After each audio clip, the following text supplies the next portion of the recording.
Mori looks like an average stoic and serious high school student, but in fact, he is an ogre with superhuman strength. He tries to hide his powers and live like a normal human. But when his witch best friend Nico returns to his life, he has no choice but to use his abilities to protect her from dangerous enemies as well as her own clumsiness.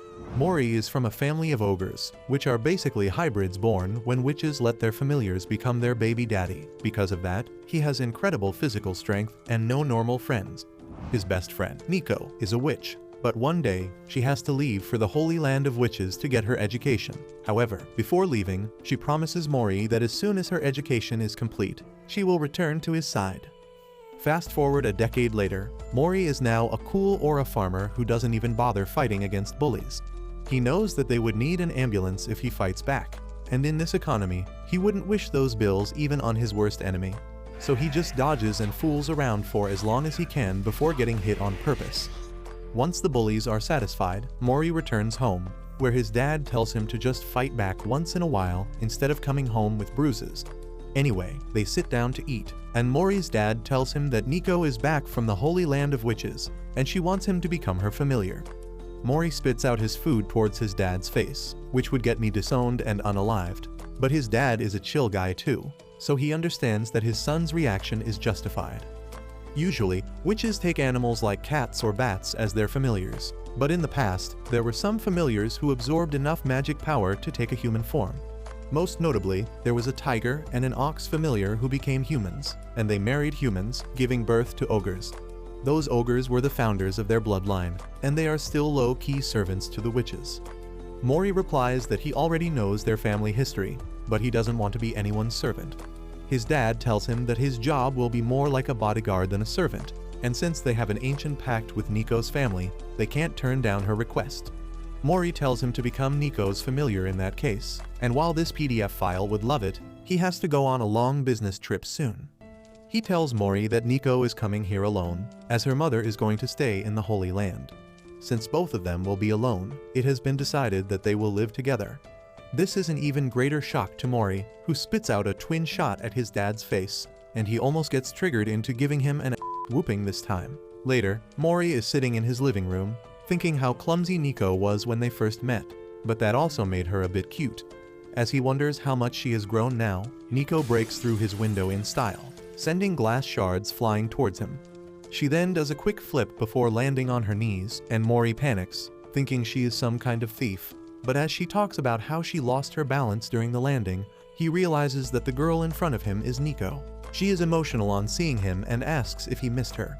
But Mori is more concerned about his ruined living room.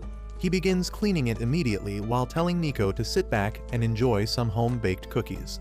Nico starts simping and thirsting after this husband material when he tells her that he is going to throw away the glass shards. Nico tells him that she can fix the window using magic, but she needs a medium for that. She asks Mori for something precious to him, and he brings his favorite coffee mug.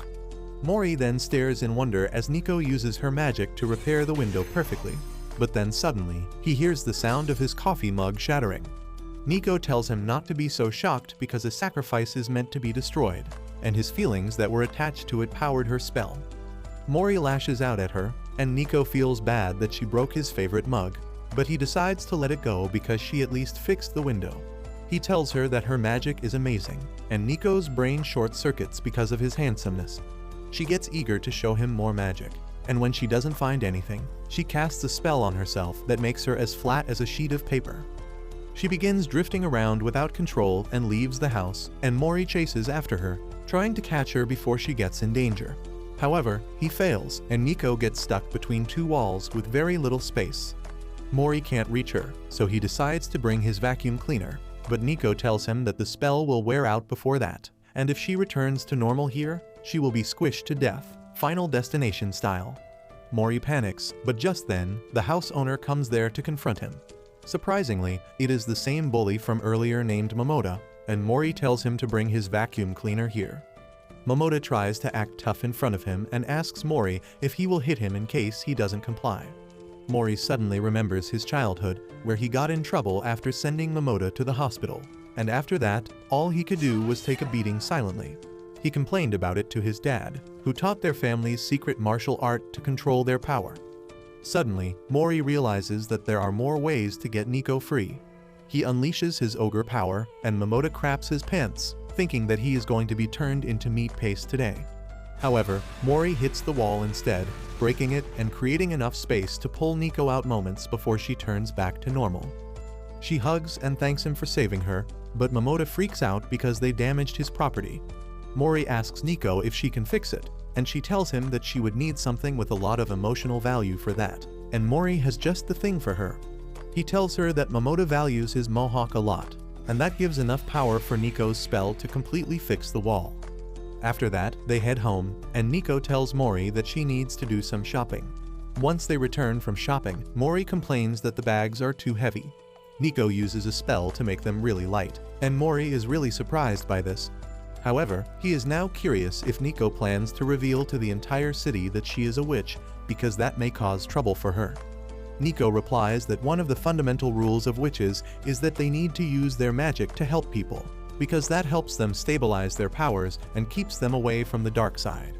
She declares that since she is still in her training phase, she wants to build connections with lots of people and become a witch that helps others.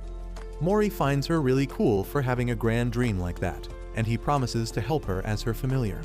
Nico starts daydreaming about dating him, but then Mori yells that there is a fire in a nearby building.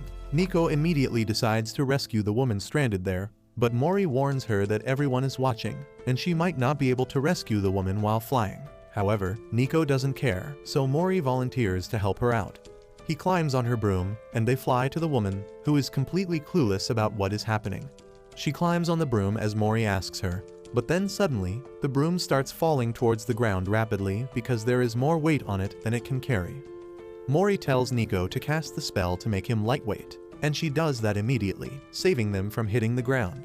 However, as a side effect of the spell, Mori also becomes lighthearted and light-brained. He reveals that Nico is a witch, and he is an ogre and keeps saying silly things and distracting Nico, who realizes that the broom still can't handle all three of them. She is about to crash, so she uses the lightweight spell on herself too, saving the day but losing her brain cells in the process. The woman they rescued still can't understand what is going on, but then Mori and Nico suddenly remember that they left their stuff in the middle of the street.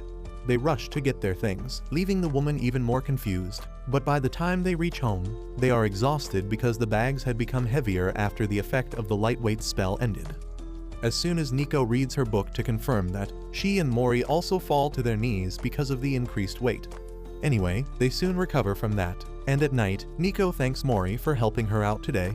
However, he plans to do much more for her, because earlier, his dad told him that Nico's mom is an oracle, and she had a prophecy that a great tragedy would happen with Nico within a year, and the only one who can save her is a familiar.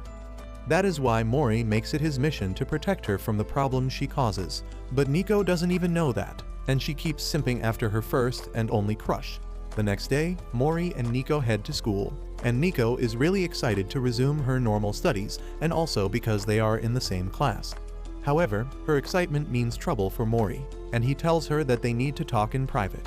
Nico goes full Delulu mode, thinking he will confess to her, but he just forbids her to reveal the fact that she is a witch in the class. With that, they head to the classroom, and their homeroom teacher, Yuri, welcomes all the students. She is a hardcore degenerate weeb, but acts cool in front of the students, telling them that they should start the first day of school by introducing themselves.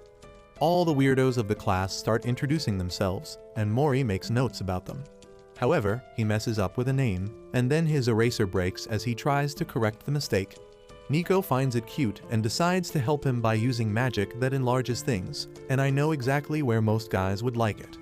Nico plans to use it at his eraser, but she has got the stormtrooper aimbot built in her, and her magic hits Mori's hair spike, making it much bigger. Mori starts looking like the adult version of Gon from Hunter x Hunter, and being the weeb she is, Yuri immediately makes that reference.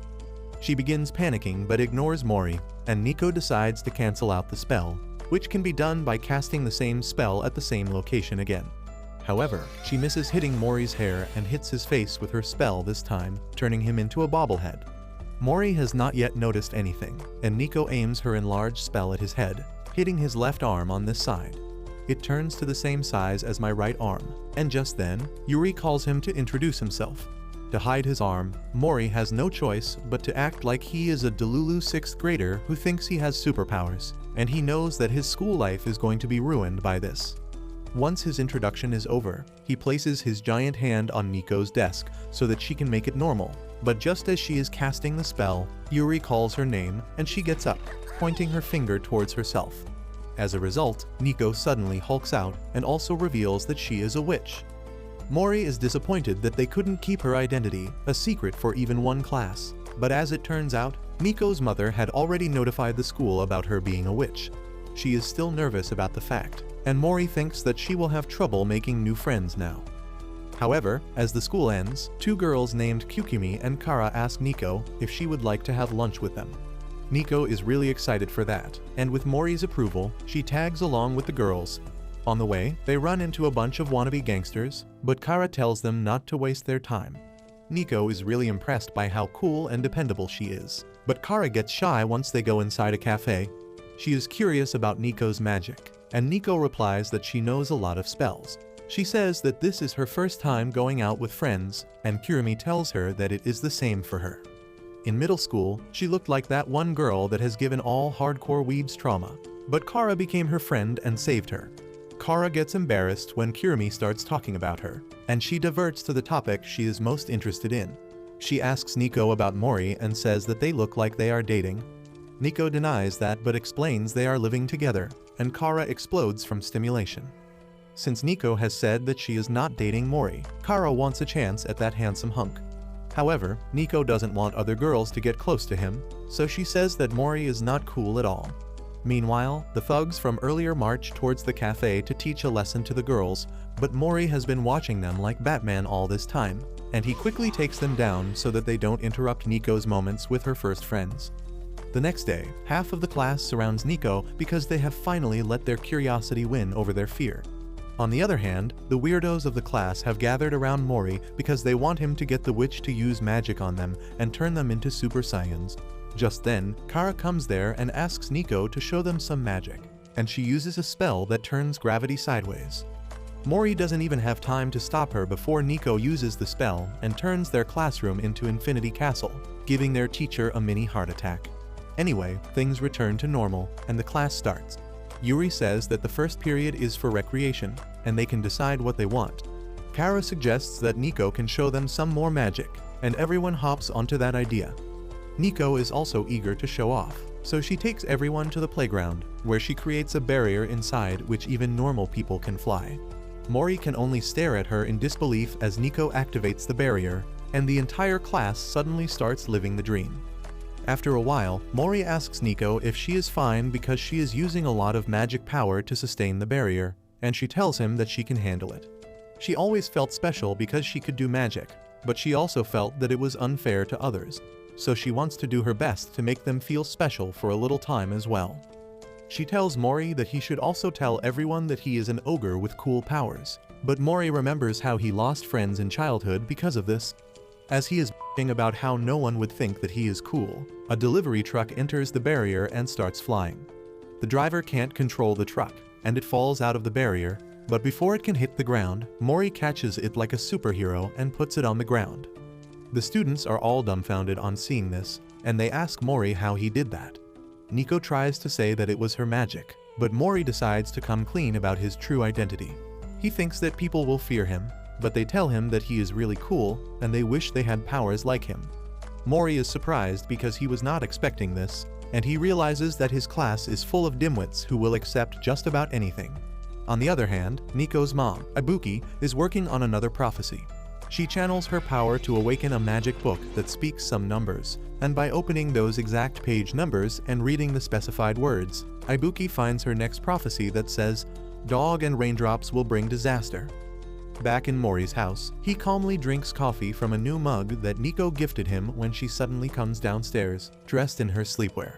She tries to seduce Mori with her innocent charm, but he just scolds her for being lazy and not changing when she comes out of her room. Nico is disappointed, and she thinks that he hates her fashion sense, so she decides to get some new clothes. However, going to a store and spending money is too much effort, so she decides to use magic to copy the outfits in a magazine. Unfortunately, that magic only works on the part of the outfit she can see, which makes the back part completely see-through. Nico is embarrassed by that, but she still wants to show off to Mori, so she goes downstairs, walking like a crab the entire time to cover her back and grab his attention, and Mori thinks that she wants to dress up and go outside. She lashes out at him, saying that she only wanted to show this dress to him, and Mori tells her that she looks good, but she looks better in her normal clothes. Nico gets so happy on hearing this that she forgets about her backside and runs to her room to get changed. Mori sees it all, and both of them freak out, but Nico quickly changes into her regular clothes. She asks him how she looks now, and he tells her that his heart is racing, not because of her, but because she is wearing an antique piece from the 1920s. Nico is shocked to learn that Mori is a nerd when it comes to vintage clothes, and that is why he prefers her in her usual clothes that belong to her great-grandma. Later, she gets a huge delivery from her mom, which mainly includes all her favorite mangas. There is also a parcel from Mori, which includes a letter from Ibuki, thanking him for taking responsibility for her daughter. She tells him the location of the Holy Land of Witches, which is actually in Japan itself. She reveals that prophecies consume a lot of magic, so she is trying to build up her magic power, until she can find a way to help Nico. She wants Mori to keep looking after her. Well, Mori feels like a responsible parent after reading the letter, and he refuses to help Nico move her stuff inside. He tells her to do it herself and stops her from using magic that makes things light. Nico comes up with another spell that can help her carry twice as much without any side effects later. She uses a spell to make a clone of herself, but in doing that, she becomes half her size and also loses half of her brain cells, leaving each clone with just one brain cell each. Mori tells her that it is even more efficient, but the two Nikos don't care, and they carry a box together before coming up with a genius idea to cast the cloning magic on themselves to make 4 of them. This time, the tiny Nikos have only half a brain cell each, and they get all cheerful as they carry just one box at a time. Mori gets fed up with this and quickly moves the boxes inside, and the Nico squad laughs that the work got done so easily. Mori tells them to return to normal immediately, but they tell him it will take some more time. In the meanwhile, Mori resumes reading Ibuki's letter and learns about her recent prophecy that says dogs and rainwater will bring tragedy. Just then, he hears a tiny Nico screaming as a dog chases after her. Mori rushes to her rescue, getting bitten by the dog to save her. He then gives the careless dog owner a death stare, and the mini Nikos surround her and start crying. Soon, they fuse back together and turn into normal Nico, who realizes her mistake and apologizes to Mori.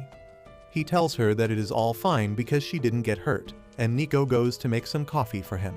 Mori again pulls out Ibuki's letter and a magic circle she has sent alongside it. The magic circle will vanish once the tragedy mentioned in her prophecy passes, and she asks Mori to stay careful until that happens. Soon, it starts raining, but Nico decides to buy some red bean paste because that is the best way to refill her mana. Mori tags along to protect her while keeping the prophecy a secret. He suddenly asks her to come inside his umbrella, and Nico's heart skips a beat. She gets even happier when Kara spots her sharing an umbrella with Mori, and after that, they go to an isolated spot. Nico is sure that Mori is going to confess to her here, but he just tells her to stand back as he asks the stalker following them to come out. Coincidentally, a person wearing a dog mask comes out, and Mori gets alert. However, Nico recognizes the dog mask as Wonder, the main character of her favorite anime. Mori doesn't care about that because he realizes that the stalker is strong.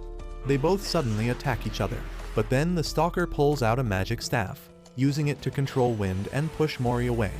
Mori decides to stop holding back too and sends a powerful shockwave towards him. The stalker blocks it, but that was just a decoy, and Mori is already behind him to restrain him. He decides to remove his mask before defeating him, and surprisingly, it turns out to be someone Nico knows. She introduces the boy as Ken, a Tengu, or a mountain spirit, that she knows from her training days.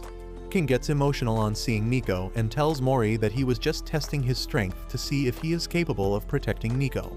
He then declares that he is also here to protect her. Soon, they reach Mori's house, and Ken keeps talking to Nico without even looking at Mori, which makes him low-key jealous. On top of that, Ken has the audacity to ask for another hamburger, and Mori decides to drop a still boiling hamburger patty right on his face. Ken lashes out at him, but Mori doesn't care. He simply asks him why he was hiding if he is here to protect Nico as well. Ken refuses to answer, and Mori asks Nico to make him talk, or he will. Nico is already fed up with the fight between the two boys, so she uses a spell to make Kan's umbrella alive to talk on his behalf.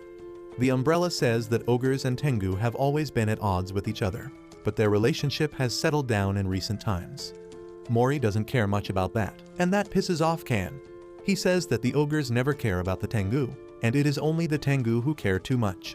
He begins yapping about how his father is really jealous that ogres and demons are so famous in literature and anime, but Tengu don't even get any attention.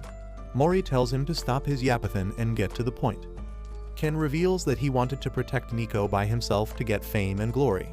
Nico thanks him for that, but then Kan's umbrella betrays him, asking her not to be fooled by his cool words because he took this job because he owes Ibuki a huge debt.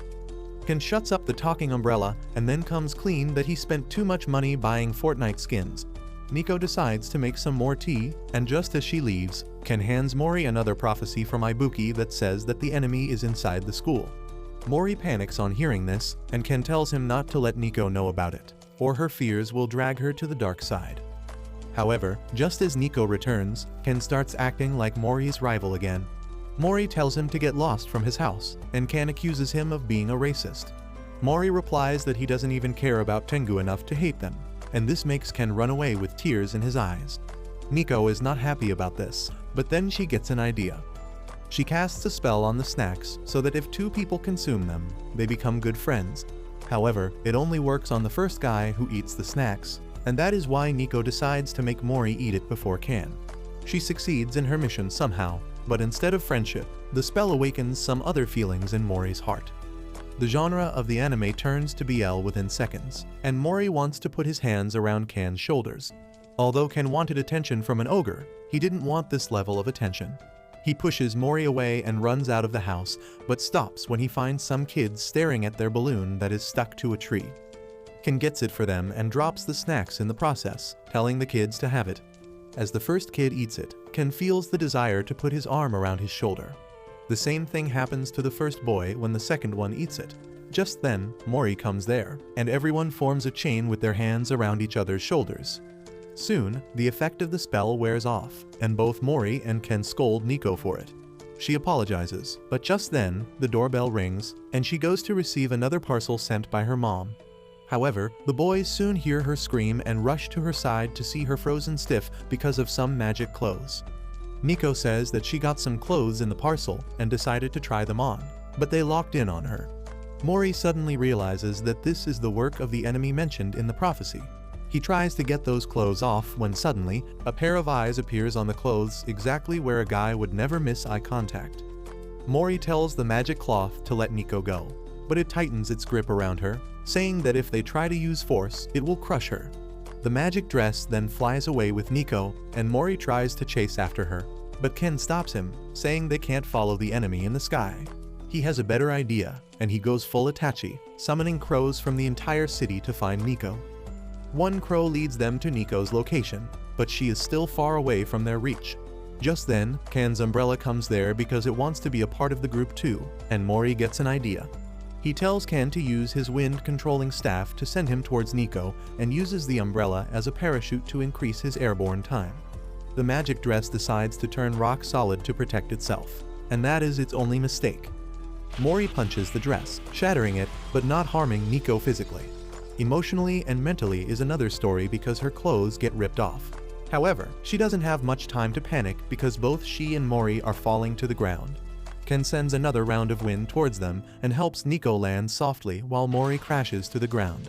After lashing out at Ken and calling him a simp, Mori picks up the pieces of the magic cloth, but they have turned into normal fabric now. Mori wonders what the attacker's plan was, while Nico is visibly shaken because this is the first time she was in danger without it being her fault. Mori tells her to relax because they will be more careful from now on. Ken comes over to him and shows that the magic circle didn't vanish, which means this wasn't the tragedy in the prophecy, and by now, Nico has also realized that someone is targeting her. Suddenly, Ken declares that he will also move in with them now because that will ensure better security for Nico. Mori is not really in the mood for another flatmate, but then Ken's umbrella snitches on him, saying that he has been living in an apartment till now and he is pretty low on cash. Mori lashes out at him for being too careless with money, and Ken blames the umbrella for everything. but then Nico asks them to try and get along with each other. She tells Mori that everything will be easily solved if he just takes a little more interest in Can, because that is just what he is craving. She knows that both of them don't have any friends aside from her, and she tells them to just be friends with each other. Soon after that, Ken starts living at Mori's place, and within a few days, he becomes a friend to everyone in the locality thanks to his level 999 extrovert skills. A few days later, a boy named Hara approaches Nico with a strange request. He asks her to cast a spell on him to make him invisible because he doesn't like any attention from anyone. Both Mori and Ken tell him not to run away from his problems, but Nico calls them morons because they don't even know that Hara suffers from chronic stomach issues and he needs the invisibility spell to go to the toilet during the class without being noticed. Mori tells him to grow up and just tell the teacher about it, but Hara has a traumatic past of being teased because of his digestive issues. While they are talking about the problem, Mori suddenly notices that Nico was here with them till now. He turns around and can't notice her, but the moment she changes the position of her hands, everyone is immediately surprised as if she appeared in front of them out of nowhere. Nico says that this spell makes the presence of the target really non-noticeable, and it will be the perfect thing for Hara since he can turn it on and off with hand gestures. Later, Hara suddenly feels like his stomach is going to explode, and he decides to try out Nico's spell. As he crosses his hands, no one notices him even when he hits his desk while getting up, and he nervously goes outside the classroom. He then starts running towards the washroom, but the gorilla-build physical education teacher can sense him because of his sharp instincts. Hara panics, but just then, Mori comes to his rescue, hiding his presence but moving actively to attract Gorilla towards himself. Hara thanks him for his sacrifice and then rushes to the washroom, but just as he cancels the spell and starts his business, a bunch of guys come there. Instead of making fun of him for pooping during school hours, the boys tell him to take care and walk away, making Hara realize that he was acting childish. Later, he thanks Nico for her help and says that he has realized that he should be more confident now. Suddenly, the magic stone in Nico's staff starts glowing, and she explains that all newbie witches receive a blue magic stone, and as they receive the trust of people, it starts turning white until they become a full-fledged witch. Right now, Hara's gratitude helped Nico level up a bit, and she thanks him for taking her help. However, as they are talking peacefully, they do not notice a mysterious girl watching them from a nearby tree. Later, as Mori and others are going home from school, one old man asks for their help because a cat is sitting under his car and refuses to get away. Mori simply picks up his car, and the cat runs away. Everyone is impressed by his strength, and the girls tell him to come over to uproot a tree from their gardens. Mori tells them that he is not a gardener, not realizing that the girls probably want him to plant a seed instead of removing a tree. Anyway, he heads home with his friends, and then the cat transforms into the stalker witch from before. Her name is Nemu Meow, and she keeps staring at Mori, determined to make him her familiar, but she can't approach him because she is shy. Meanwhile, both Nico and Can are jealous that Mori is getting more attention than them. Suddenly, they notice Nemu following them in her cat form, and she is startled because she didn't think she would get caught. Nico and Can try to play with her, but she is hostile towards them. Her only goal is to get Mori as her familiar, because she knows that he is super strong. However, the problem is that she is super shy and can't even talk to boys. Anyway, while she is thinking all this, she absent-mindedly follows Mori to his home, and even comes inside. Nemu is anxious about what to do now that she is so close to Mori, but then Nico comes there to pet her. Nemu runs away from her, and then Ken tries to catch her, so she panics and doesn't even notice that she ended up in Mori's lap. Her heart skips a beat on being in his lap, and then Mori decides to show his friends how to properly pet a cat. Nemu tries to run away, but she can't even move because of his charm, and Mori gently pets her, making her feel things she has never felt before. She completely lets down her guard because she feels safe in Mori's hands, but that makes her sleepy, and she realizes that she is screwed. If she falls asleep as a cat, she will turn back to a human once she wakes up, and if that happens, she fears that Mori will think of her as a perverted stalker. However, the comfort of his gentle pats is too much for her to bear, and she falls asleep in his arms. She wakes up soon and immediately hears Ken yelling that it is a human, which makes her scared shitless. However, it turns out that Ken just found a human toy to complete his evolution toy lineup, and both Mori and Ken are busy staring at it too. Realizing that she has not been found out yet, Nemu quietly walks out of the house. A couple days later, Nico casts a good luck charm on a girl's bracelet so that she can be successful when she confesses to her crush. However, that leaves her thinking that she needs a boyfriend really badly as well. The next time she is with Mori, she hopes that he suddenly confesses his feelings to her, but he just asks her how much she weighs to check on her health. Nico gets pissed at this, but she quickly notices the girls around her simping after Mori, and her anger immediately turns into jealousy, but he doesn't notice it. Ken, on the other hand, notices that Nico is really into Mori, and he confronts her when they are alone at home. Nico's mind goes blank, and she starts complaining that Mori is such a boring and clueless person, but Ken thinks she is not advertising herself enough to win his attention. Suddenly, a hair product ad plays on the TV, and Ken gets an idea. He tells Nico that her swaying hair will catch Mori's attention, and they decide to carry out their plan in a school corridor using his wind staff. They get into their positions just as the lunch break begins, and when Nico sees Mori approaching, she asks Ken to hit her with a gentle breeze. Ken follows her directions, making her hair sway gently in the wind, but that just makes Mori curious because he can't feel the wind blowing at all. Nico is disappointed that he is not noticing her, so she tells Ken to increase the power, which he does. That suddenly makes Nico look like she is going Super Saiyan, and Mori freaks out for a bit.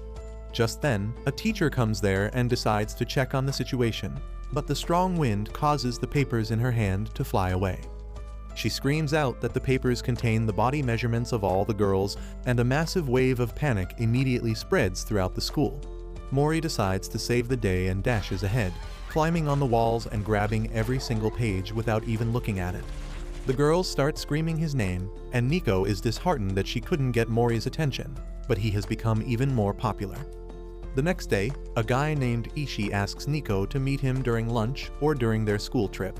Nico tells this news to her girl gang, and they are sure that Ishii is going to confess to her.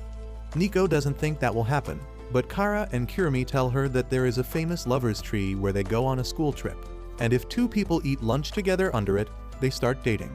Well, Ken was spying on Nico the entire time, and once they reach home, he tells Nico to confess her feelings to Mori under that tree, and her brain short circuits. She thinks that Mori won't even want a goofy girl like her who always messes up, and she should focus more on her training rather than romantic relationships. Ken immediately calls out her bull and tells her not to act cool. Nico admits that she is just too scared of confessing her feelings to Mori clearly and getting rejected. Ken also tells her that he once had a conversation about this topic with Mori, who told him with perfectly lifeless eyes that he is just Nico's familiar and bodyguard, and having feelings for her would get in the way of his job. Nico gets embarrassed on hearing that and says that Mori probably doesn't even think about romance. However, Ken tells her that he is a sincere person who is hiding his true feelings. He is sure that Mori considers Nico someone precious to him, and she needs to shake him up to bring those feelings to the surface.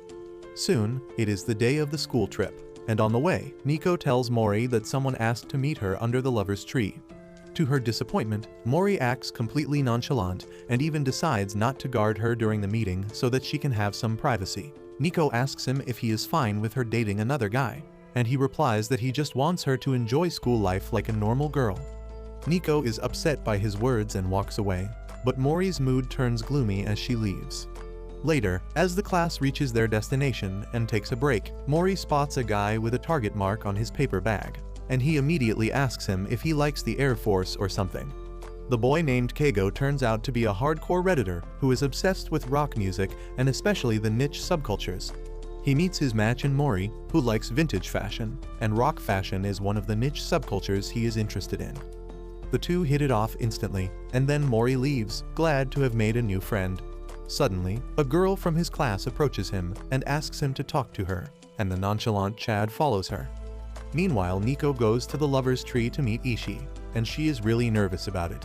However, rather than being a secret spot, the tree is like an airport where everyone is trying their luck.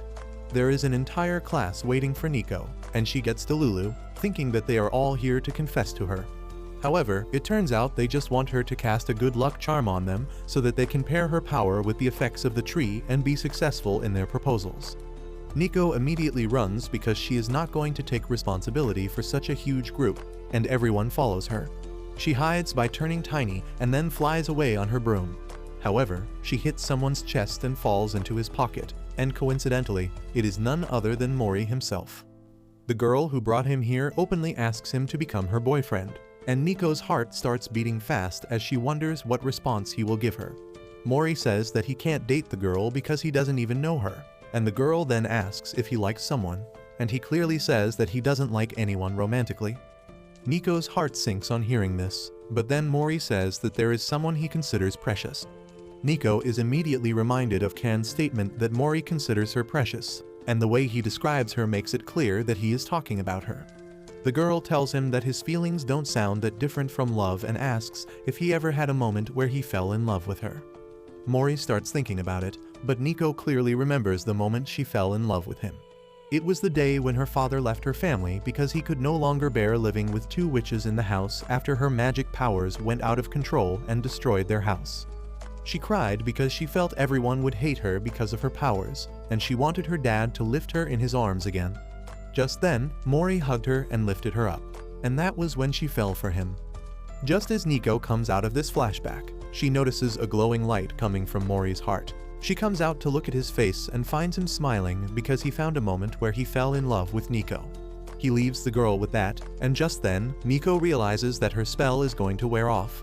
She flies away, but a strong gust of wind pushes her back towards Mori right before the spell wears off. Mori is shocked to see her, but he manages to catch her, and Nico feels butterflies in her stomach. A few days later, Kan and Nico open up their YouTube channel, and their content is just random bull go.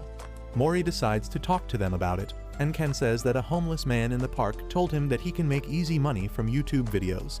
Mori tells them that it is not easy to become a successful YouTuber, and he decides to check their channel to see the quality of their content.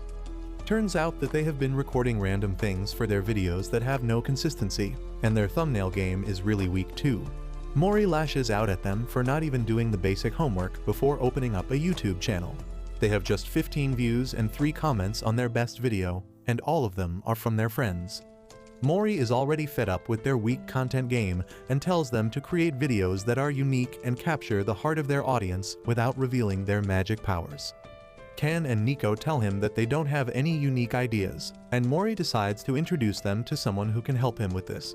The next day, he takes them to meet Keigo, saying that he can help them with their YouTube channel. Keigo affirms, saying that he has a YouTube channel as well and he covers different things there. But then he acts like he is a unique and unexplainable loner in this world. Ken keeps getting irritated the more Keigo yaps about himself, and when he can't take it anymore, he angrily ruffles his hair while telling him to show them his videos already. Keigo gets so uncomfortable that he decides to follow Ken's request. He opens a video where he does a movie review, but instead of talking about the directors, he starts yapping about the directors and then about himself being a weird guy with unique tastes. Ken gets fed up with it and tries skipping to the video, asking Keigo to go to therapy if he likes to hear himself talk. He says that Keigo doesn't even have that many views, so he can't help them, but Mori scolds him, saying that Keigo is much more professional than losers like him. He then notices a video that has a lot of views, and Keigo explains that it was about a game that he made and the video went viral, and Mori finds an idea they can use. First, he makes Keigo teach Nico and Kan details about editing, thumbnails, and other things essential for YouTube. After that, Mori tells them that they are going to play the game that Keigo made for their video. He borrows some equipment from Keigo and then sets up a green screen background. He decides that Nico will play the game because it is a universal fact that cute girls attract more viewers, and Kan will remain hidden and just do commentary. After shooting, Mori and Keigo do the sound mixing and editing, and the resulting video goes viral on YouTube. Kan and Nico are really thrilled about it, but Mori and Keigo, who did the actual hard work, are super exhausted. Mori tells them that if they make unique videos like this and capitalize on their strengths, they can succeed. Following this recipe, they make a couple more videos that get a lot of views, but once they taste success, both Kan and Nico get bored and abandon the channel. The next day in school, Nico talks with Suzuka, who is pretty and graceful in everything that she does. Nico is really impressed by her and thinks that Suzuka might be one of those girls that are perfect at everything. However, as she opens her notes, she finds that her handwriting sucks big time. Nico is shocked, and later, Suzuka comes to meet her, revealing that she is bad at many things, despite her grandma's strict lessons. She begs Nico to cast a spell on her that can make her more skilled at everything, and pounces on her. Anyway, Nico helps her calm down and says that she can't cast a spell for everything, and the spells also have a time limit. However, Suzuka is desperate because her grandma wants to test her skills at a tea ceremony soon, and if she doesn't pass, her lessons will increase. Nico doesn't have a spell to make her skilled, but she does have something helpful. She asks Mori and Suzuka to put their hands forward and then casts a spell to sync their moves. Suzuka's body moves exactly like Mori's actions, and Nico tells her that now she can pass the tea ceremony test with his help. Mori panics because now he has to master tea ceremony skills in a week, but through studying and some help from the tea club, he manages to do it before time. One day before the ceremony, Mori decides to do a trial run, and he calls Keigo too because he is the only one who has the smart glasses that can transmit real-time footage of what is happening in the other room. However, before they can get down to practice, Suzuka comes running and declares that her grandma has changed the schedule, and the test is going to be held today itself. Everyone panics, but they decide to go ahead with their original plan. Suzuka can't even reply to her grandma because even her mouth is synced with Mori. Nico tells him to just say, "Yes, grandma," to everything, and he replies like a parrot even when she asks Suzuka if she is boring her. This pisses off the old hag, and she tells Suzuka to start the ceremony immediately. The first step is to open the door, and it has 3 parts, but since Mori has not practiced, and he can't sense what Suzuka is touching, he struggles a lot. The old lady gets scared when Suzuka keeps scratching the door, and then Mori suddenly opens it with full force. Anyway, they move on to the next step, which is to enter the room by using the thumbs as support. Mori uses the right amount of force to move his body, but that force is enough to make Suzuka leap like a frog. For the next step, Suzuka has to eat candy, and Mori manages to make her do things perfectly. But some moron has a clever idea to place a cookie in place of the candy to give him a better feel. Mori bites into the cookie and swallows it, and Suzuka does the same, but with hard candy. She can't handle that and reflexively spits everything out. The old lady gets worried on seeing this, but the tea ceremony continues somehow. The next step is drinking the tea, and though Mori manages to do that perfectly, he doesn't even know that Suzaku has got tea all around her lips. He finishes the ceremony with her looking like a clown with incomplete makeup, and Granny fails her. Just then, a dangerous hornet flies into the room and threatens to attack the old lady, who freaks out on seeing its stinger. Mori wants to help her, and he suddenly gets an idea. He picks up whatever he can find near him, and Suzuka picks up a serving spoon. Mori makes her hit the hornet with a precise and elegant martial art move, and that is enough to make the traditional obsessed granny go cray-cray. She declares that Suzuka passed her test because she displayed an elegant example of using martial arts in real life. The next month, Kan is unable to pay his rent because he wasted all his allowance on silly stuff, and he begs Mori to let him stay for free. However, Mori refuses, telling him to pay with his body instead. Ken gets nervous as he thinks Mori wants him to become his bottom, but Mori just hands him a part-time job application that needs an athletic teenager to cosplay as a hero. Ken throws a tantrum that he doesn't want to do any kind of job because that will make him an adult, and adults are boring. Anyway, Ken goes for the audition and impresses the director, who tells him that he was going to hire him for the role of an extra anyway, but seeing his abilities has made him change his plan. He now wants Kan to replace their lead actor, who got injured recently, and Ken can't believe his luck. The rehearsal starts. Ken watches as the show about the life of a boring office worker starts, but it starts getting interesting as a colleague starts flirting with the married hero. However, the moment Ken thinks it is going well, the pretty girl turns into a villain, and his turn to fight comes. He immediately beats the boss first, and the director has to tell him to fight the minions before he gets to that part. Ken makes quick work of the minions this time, and then the story returns to the boring life of the hero, who gets lectured by his boss and then forgets about his wedding anniversary. His wife gets mad at this and punishes him by doing some kinky stuff, and Ken can't handle all of that. Anyway, this was just the rehearsal, and the real performance is to be done live on the stage in front of an audience. As Kan is just chilling till the time comes, he sees the guy cosplaying as the villain and notices his injured leg. The man tells him that he was originally the masked hero, but because of the injury, he has to play the villain. He talks about how excited his son was to see him as a hero, but now he is disappointed. Ken feels bad for the man and relates with his son as well, and so he decides to change things a bit. He makes the injured man take up the hero's costume so that he can become a hero in his son's eyes, and becomes the villain in his place. As the show starts, the villain starts taunting the hero, and the director immediately realizes that only can go this off script. Meanwhile, the hero actor is nervous because of his injured leg, but Ken tells him to do whatever he can. He punches him lightly, and Ken throws himself around dramatically, impressing the audience. Everyone is impressed by this, especially the hero's son, but the one who is not impressed is the director, and he cuts the pay of both Ken and the other guy. Ken is disappointed and tells Mori that maybe he is not cut out for a job, but Mori tells him that any workplace will benefit from a cheerful character like him. He tells him to try more part-time jobs this month, and the rent can wait, but the next month, he needs to pay rent for both months together, or he will get punished. Ken gets excited on hearing this and says he will do his best, but he fails and in the end becomes Mori's kinky footrest. A couple days later, Kara comes to their house with a request. She puts a bunch of shredded paper on the table and requests Nico to unshred it because something important to her was accidentally put in the shredder. She knows about the price of the spell as well, so she has brought her favorite dress as a sacrifice, but Nico tells her it won't work because there are pieces of other documents here as well. Kara gets sad on hearing this, but she accepts her fate, and Mori gets curious about the important document that got shredded. Kara replies that it was a letter from her deceased mother, and the one who put it in the shredder was actually her dad. Earlier this morning, she found her dad reading a letter addressed to her that her mom wrote before her death. However, when Kara asked him to show her the letter, he shredded it so that she wouldn't read it. She was furious at him and brought everything here, and Mori thinks that there must be something in the letter that he doesn't want her to know. Nico, on the other hand, fully sympathizes with her friend and decides to restore the letter with magic.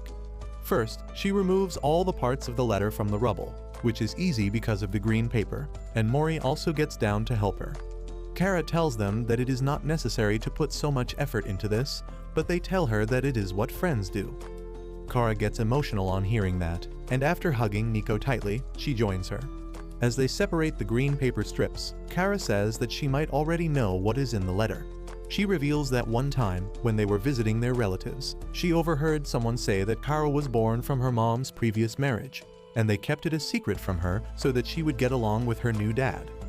Kara says that she doesn't care about the fact that her dad isn't her biological father because she considers him her real father, but Mori says that he might care more about it than she thinks.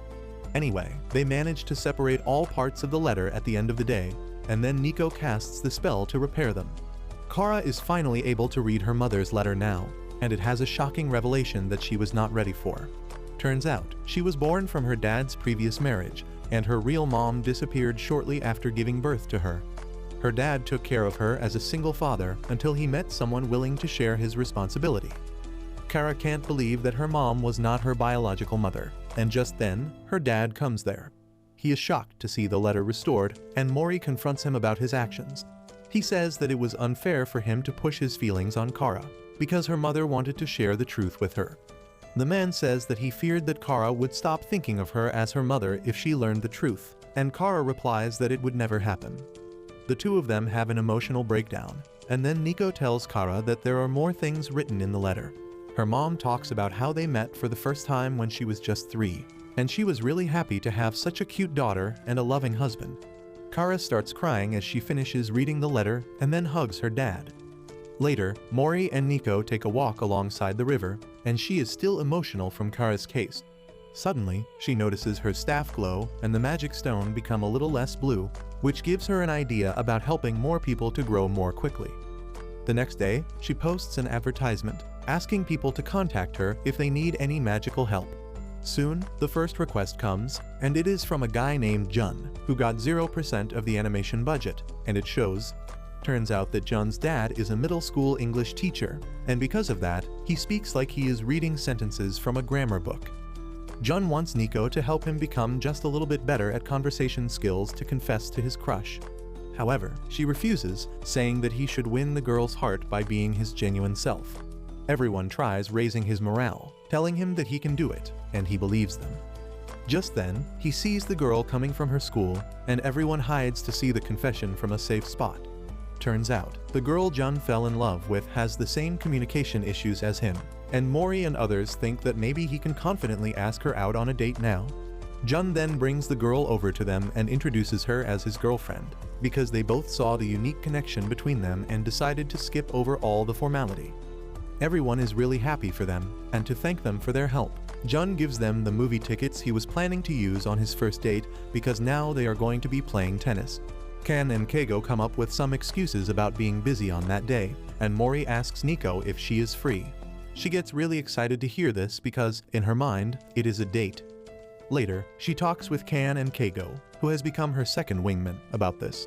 She says that Mori's expressions are too hard to read, so she doesn't even know what he is thinking, and her wingmen tell her that on their date tomorrow, she should try reading his expressions more than seducing him.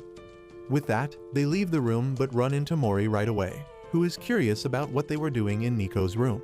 They cook up an excuse on the spot and say they were playing poker, but they didn't invite Mori because he is too good at keeping up a poker face.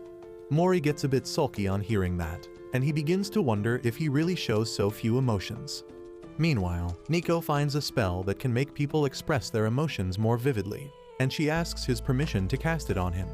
She thinks Mori will refuse, but surprisingly, he agrees because he wants to show everyone that he is not as dull as they think.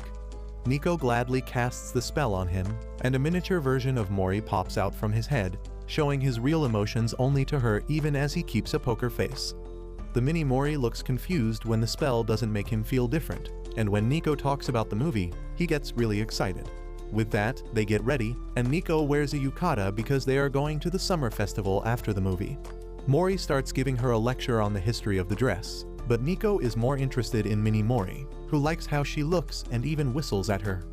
Later, they go to the movie hall, and instead of seeing the movie, Nico keeps looking at Mini Mori, who shows all sorts of emotions while Mori maintains a poker face.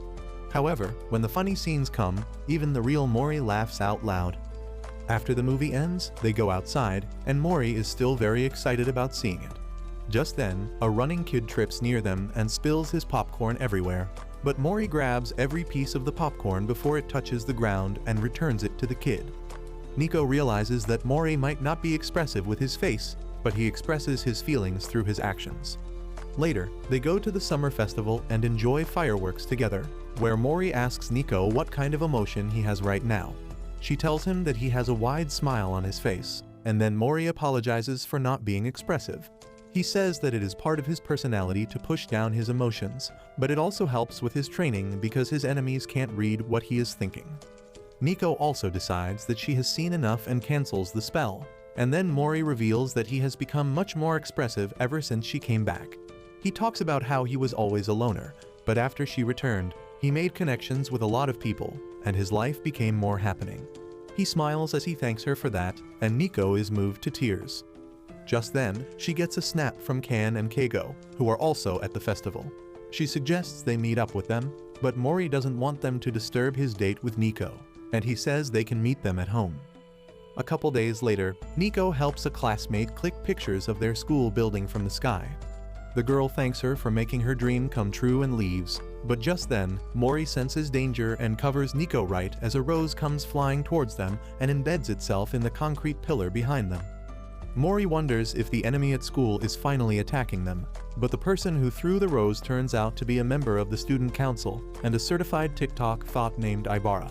She immediately starts flirting with Mori quite aggressively before saying that she is here to talk with Nico. She says that her magic can be dangerous to students, so the student council has decided to ban her from using any magic while at school. Mori and Nico complain that it is unfair, but Ibara doesn't care about their opinion because the student council has more power than Trump inside the school. Mori suddenly remarks that her character is too tropey, and he has heard that all members of the student council have very tropey characters that they see in anime all the time. Ibara gets mad at this and throws a rose at him to shut him up. But Mori says that this only proves his point because she is a wannabe dominatrix. He is confident that other members of the student council are hiding nearby to see this drama, and they come out one by one. First, there is a guy whose weird accent, closed eyes, and smart appearance make Mori realize that he is the kind of guy who will betray anyone with a smile on his face. Next, there are twin secretaries, and while one is a European tsundere loli, the other one is a Japanese goth loli. There is also the genius hacker of the student council who is still in elementary school. A powerful brute with room temperature EQ, a murderous psychopath who likes licking knives, and a man who pretends to be a mysterious robot for no reason. At this point, Mori can't even keep up with the number of tropes they are following, and he realizes that they are not just clowns but a full-blown circus. He says that losers like them can't enforce any rules and takes Nico away, but this makes the student council angry, and they attack him. It takes one kick from Mori to send them flying, but just then, the student council president arrives there, dressed like a general. The council members immediately get into position to welcome him, and President Tenryu tells Mori not to hurt his subordinates when they are just doing their job. As Tenryu introduces himself, Mori realizes that he is Suzuka's older brother, and he asks why he is trying to ban magic when even his sister took their help. Tenryu tries acting cool and charismatic, but in the end, he reveals that the student council members are jealous of Nico because they also want to help students and become popular, but she is helping everyone before them. At this point, everything that the student council does is a rage bait to Mori, but he thinks Tenryu might be able to think logically. He asks him to think again about his decision, and Tenryu decides to give him a chance to lift the ban. But for that, he needs Mori to join the student council because they are missing a cool and obedient fighter among their ranks. Mori is pissed at this, and he flies away with Nico to avoid dealing with this crazy crowd. Later, they call Kan and Keigo to meet them at the rooftop, because no other place is safe from the claws of the student council.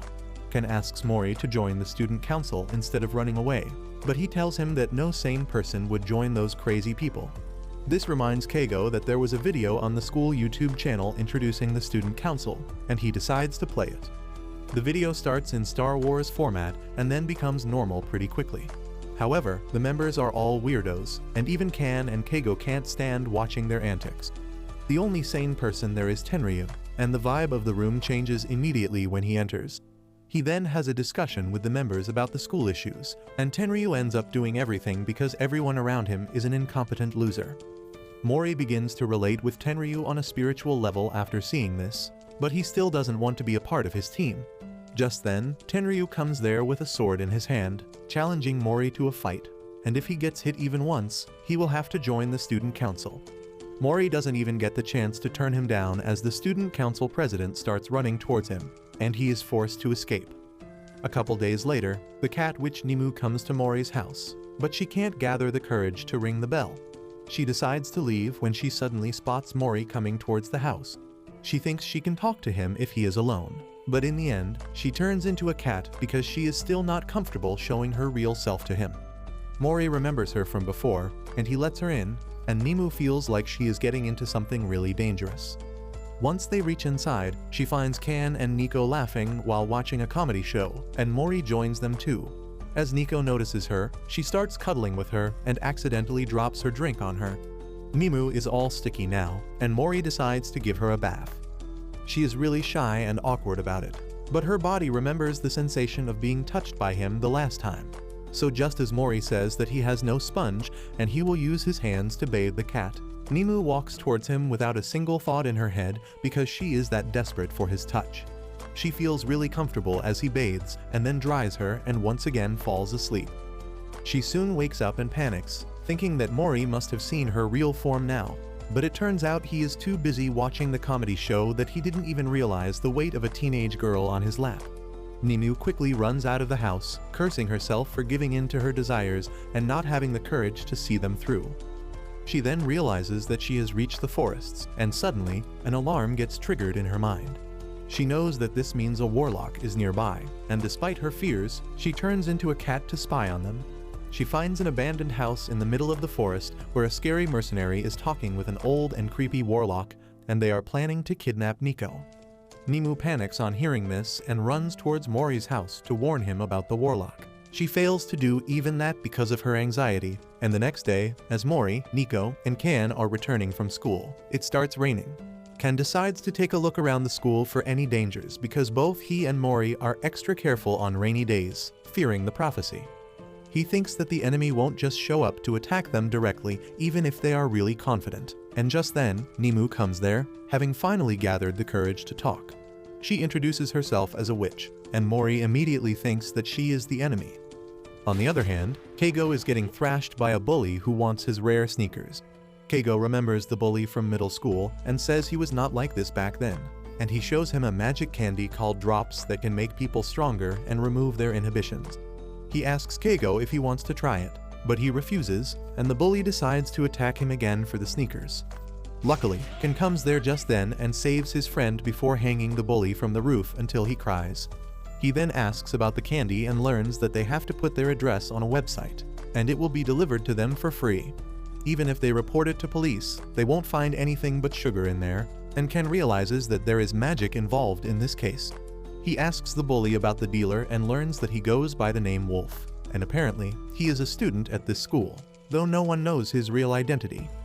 Ken wonders why someone would distribute something so potent for free, and the bully says that if Wolf ever needs the people he supplies the drops to, they will gather at a single command.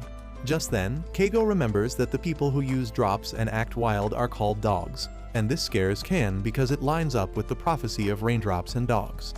On the other hand, Mori takes Nemi home, and Nico is really excited to meet a fellow witch. Nemu can't tell her that they have met before, but then Mori tells Nico to stop yapping. He tells Nemu that he doesn't fully trust her because she could be an enemy, and she tells him that she is not the enemy, but she has seen them. She explains that yesterday, her danger alert went off for the first time, and that only happens when they run into a warlock. Nico doesn't even know what warlocks are, and Nemu tells her that like witches practice light magic, warlocks practice dark magic. They have always been enemies and have even fought a long war in the past, in which the warlocks were destroyed. After that, the witches created the alert system to protect themselves from being attacked by any leftover warlocks and to stop them from going to the dark side. Nemu then tells Mori and Nico about the warlock and the mercenary she saw yesterday, and they panic, asking why those guys are targeting Nico. Ninu tells him that he should know already that Nico is really powerful. She says that Nico is supposed to be the Witch of Thousands, who is born once in 1,000 years. She will master 1,000 spells and save 1,000 people, and the warlock probably wants her power. On the other side, Kan is approached by the guy named Wolf, who immediately challenges him for a fight. They go under a bridge for that, and Ken gets obliterated by Wolf, who takes a fair amount of damage himself. Ken can't believe that he lost, and he suddenly realizes that Wolf is going to be the danger that the prophecy talked about. Meanwhile, Wolf tells him to warn Mori that he is next, but Ken gets up, asking who the hell he is. Wolf tells him to stay down because he can't win, but Ken is not willing to fail here. He taunts Wolf to attack him, and when he does, he suddenly turns invisible using a magic cloak. Wolf thinks that he ran away, but Ken launches a surprise attack on him. This pisses off Wolf and excites him at the same time, and he decides to thrash Ken even more thoroughly this time. Soon after that, Nico and others hear something being dumped in front of their gate, and when they open the door, they find Ken lying unconscious there. They immediately bring him in, and Nico casts healing magic on him, which is incredibly difficult and tiring. She can only make him feel a little better before collapsing, and Mori brings some snacks to help her refill her power. After that, Ken tells them about the candies and how they are the raindrops in the prophecy. He also talks about Wolf and how he was abnormally powerful, and Ninu says that the warlock behind it must be an enchanter. Ken gets confused on seeing a new face, but after introducing herself, she resumes her theory. She says that it is usually hard to enchant a lot of people, but if they are made to eat a candy enchanted with brainwashing magic over a long time, they will eventually fall under the spell. She believes that Wolf was the first person to get directly enchanted by the warlock, and that is why he is so strong, and he is supposed to lead the army of the brainwashed humans to attack Nico. Well, now Mori knows what to do now, and he asks Nemu to find the location of the warlock's cottage again. He asks Ken to rest at home, and Nico will come to school with him because she will stay safe with him. Nemu thinks that Mori is remarkably cool given the situation, and Ken tells her not to get fooled by his poker face. The next day, Mori threatens the drop addicts in the school to find Wolf, but the first guy can't tell him anything. As he chases after the second guy, Nico tries to help him by making the ground slippery, but only she and Mori fall because of that, and their target knows how to ice skate. Luckily, Keigo is also a skilled skater, and he tackles the guy. Mori interrogates him and learns that Wolf likes to spread his dominance through fear. The guy then makes a poor sketch of Wolf's face and says that he once said something like he will soon summon all the dogs. After that, Mori thanks Keigo, but asks him to stay away from this matter because it is dangerous. However, Keigo has gone ahead and already contacted Wolf, ordering some candies from him to get more information. Mori and Nico ask him why he is doing so much for them, and Keigo tells them that he used to be a figure skater, but he lost confidence after an accident and became a loner. However, after meeting with Nico and others, his life started to improve, and he wanted to help them as their friend. As they return home after that, Nico feels useless because everyone is trying to help her, but she can't do anything. Mori knows that witches are not allowed to attack someone with hostility, or they may fall to the dark side. That is why witches in training can't use attack magic because of a limiter placed on them, and they need strong species like ogres and tengu to guard them. On the other hand, Nimu can't find the cottage in the forest, and she realizes that it was created with magic, and she reached it because she accidentally touched a magic circle leading to it. She soon finds the magic circle again and finds Wolf practicing for the upcoming fight by felling trees with his bare fists. The warlock tells him not to be restless because they will execute their mission tonight itself. Nimu is really anxious now, and she runs away to warn Mori, but the warlock traps her. She realizes that Nimu is actually a witch transformed into a cat, and she decides to kill her. Nimu is terrified, but then suddenly, Wolf picks her up. He decides to save her because he loves cats, and the warlock tells him that he is too cheeky for a familiar. Just as Nimu is about to realize something, the warlock feeds her a pill that makes her fall asleep and return to her normal form so that she won't interfere with their plans. She then tells Wolf to send the dogs after Nico while he fights with Mori, and he is really excited about it. On the other hand, Mori and others also figure out their plan, and Kan warns Mori that he will be evenly matched with Wolf. Mori asks Nico to support him because they can win if they work together, and she is glad to agree. He then asks Kan to find the warlock and take her down in the meantime, because that will free all the boys under her control. Just then, Keigo comes there running because he got a summons from Wolf, who is gathering all the dogs in a park for a big mission. They follow Keigo to the park, where a bunch of doped-up boys are waiting to fight them. Suddenly, Keigo stops to tie his shoelace and tells everyone to go ahead. They do that, but then Mori steps on a magic circle and is teleported to another location. Keigo follows him, and by the time Nico and Ken turn around, they are completely gone.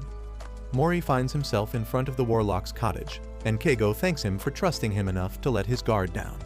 Mori asks him what the meaning of this is, and Keigo explains that the witch contacted him earlier and made him an offer to become her familiar. In exchange for that, she could cure his old injury that made him quit skating, and Keigo decided to take the offer. Mori can't believe that he is also from a family of familiars, and Keigo reveals that he belongs to a family of werewolves, and they can transform at will whenever they see something shaped like a crescent moon. He then looks at his armband and begins transforming, saying that like the ogres lost their horns and the tengu lost their wings, the werewolves don't turn into wolves either. They just become a lot stronger, and their personality changes, just like Keigo just turned into wolf. Mori can't even process what is happening, and Keigo starts attacking him. However, Mori is completely fine even after the attacks, and he tells Keigo that this would have been enough to defeat Kan, but he is built different. He then punches him in the gut, knocking him out. On the other hand, Nimu wakes up on a bench in the real world, and she gets a message that the rest of the group has headed to a park to face the warlock. Meanwhile, Nico is getting impatient on seeing the group of crazy boys when her alert goes off. Ken tries calling Mori and Keigo, but they don't pick up, so he decides to deal with the mob himself. Nico is worried because Ken won't be able to fight them all by himself, especially when he is injured, but he says they need to do something. Nico then decides to cast the spell that makes their presence unnoticeable, and they sneak into the crowd, trying to find where the real warlock is hiding. However, she can sense them using magic and commands her minions to attack them. Kan and Nico immediately retreat, and Kan decides to fight. But then Nico comes up with a risky, but more effective idea.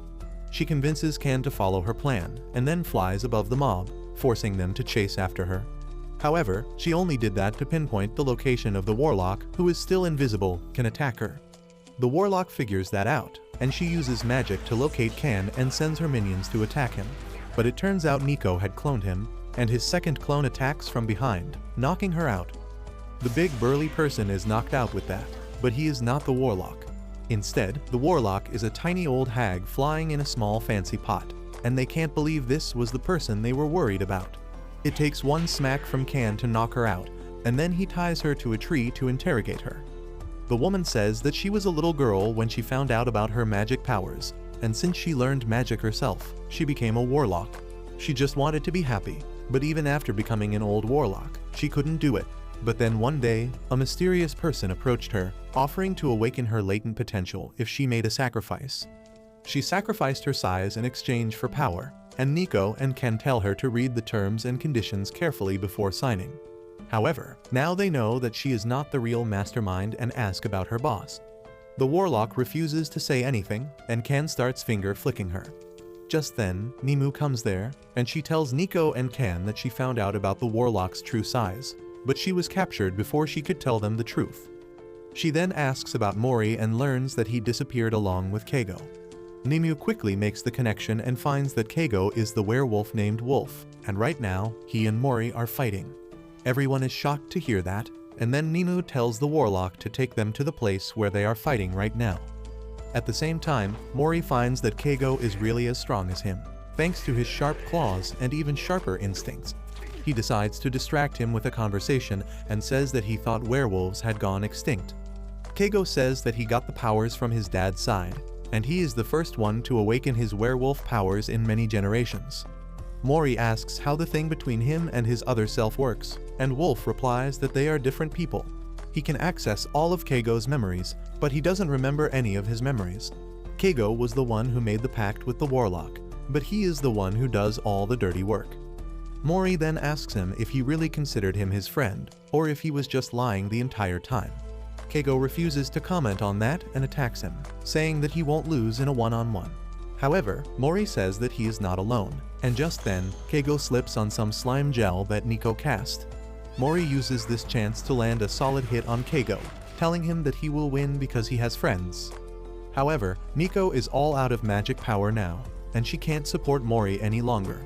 The warlock tells Keigo that this is their chance to kill Mori, and Ken threatens to kill her if she doesn't stop talking. The witch tells him to go ahead and kill her because that will take Keigo's life as well, because that is the kind of pact they have signed. Keigo affirms this and shows the familiar's mark on his wrist, and then gets ready to fight again. He clashes with Mori, and Ken realizes that Keigo has a slight advantage because his attacks are unpredictable. He begins to push Mori back, but then Mori decides to calm down and use his precise attacks to his advantage. He launches a barrage of fast punches that barely hit Keigo, but it turns out that Mori is controlling his movements by making him dodge and block in a particular manner. Keigo also realizes that Mori is trying to push him towards the slime patch, and he jumps to the left to dodge that. However, that was Mori's real plan, and he manages to injure the weak spot on Keigo's forehead created during his fight with Ken. Keigo starts bleeding, and the blood obstructs his vision, giving Mori enough advantage to pummel him unconscious. Nico immediately runs to hug him as the battle ends, and Mori hugs her tighter, asking her if she is fine. After that, they go to the warlock, telling her to free Keigo from his pact because they have lost now. The warlock refuses to let him go because she fears that they will kill her without her hostage. However, Nico promises that they won't hurt her, and she will even try to find a way for her to live a peaceful life in the Holy Land of Witches. She says that all witches should try to get along well with each other no matter what kind of magic they use. The warlock is convinced, and she decides to tell Nico about the mastermind who wants to kidnap her. However, she starts writhing in pain and can't say his name. She suddenly returns to her normal size, but her body starts disappearing, and soon, she is completely gone. Mori realizes that a seal was placed on her to steal her magic power if she leaks information, and he gets worried about Keigo.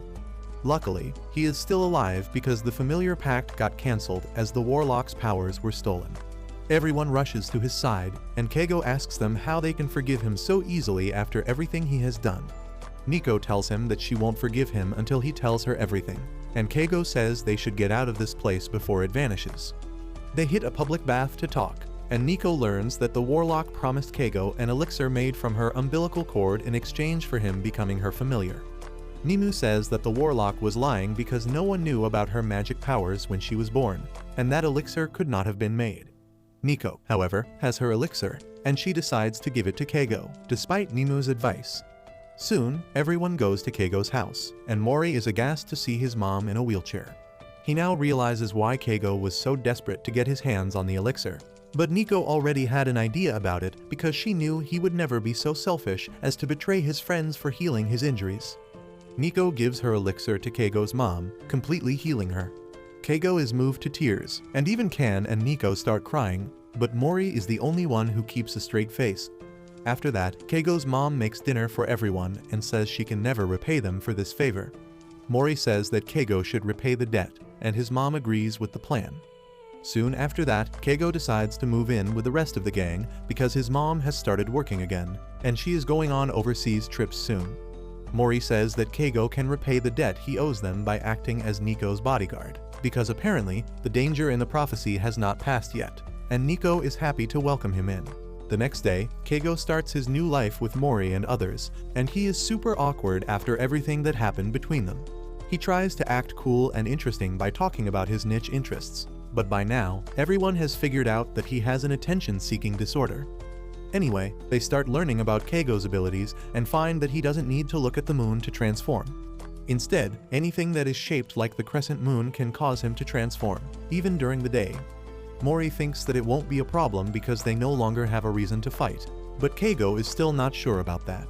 He tells him that his other persona as Wolf is really greedy, and he wants to be the top dog in everything.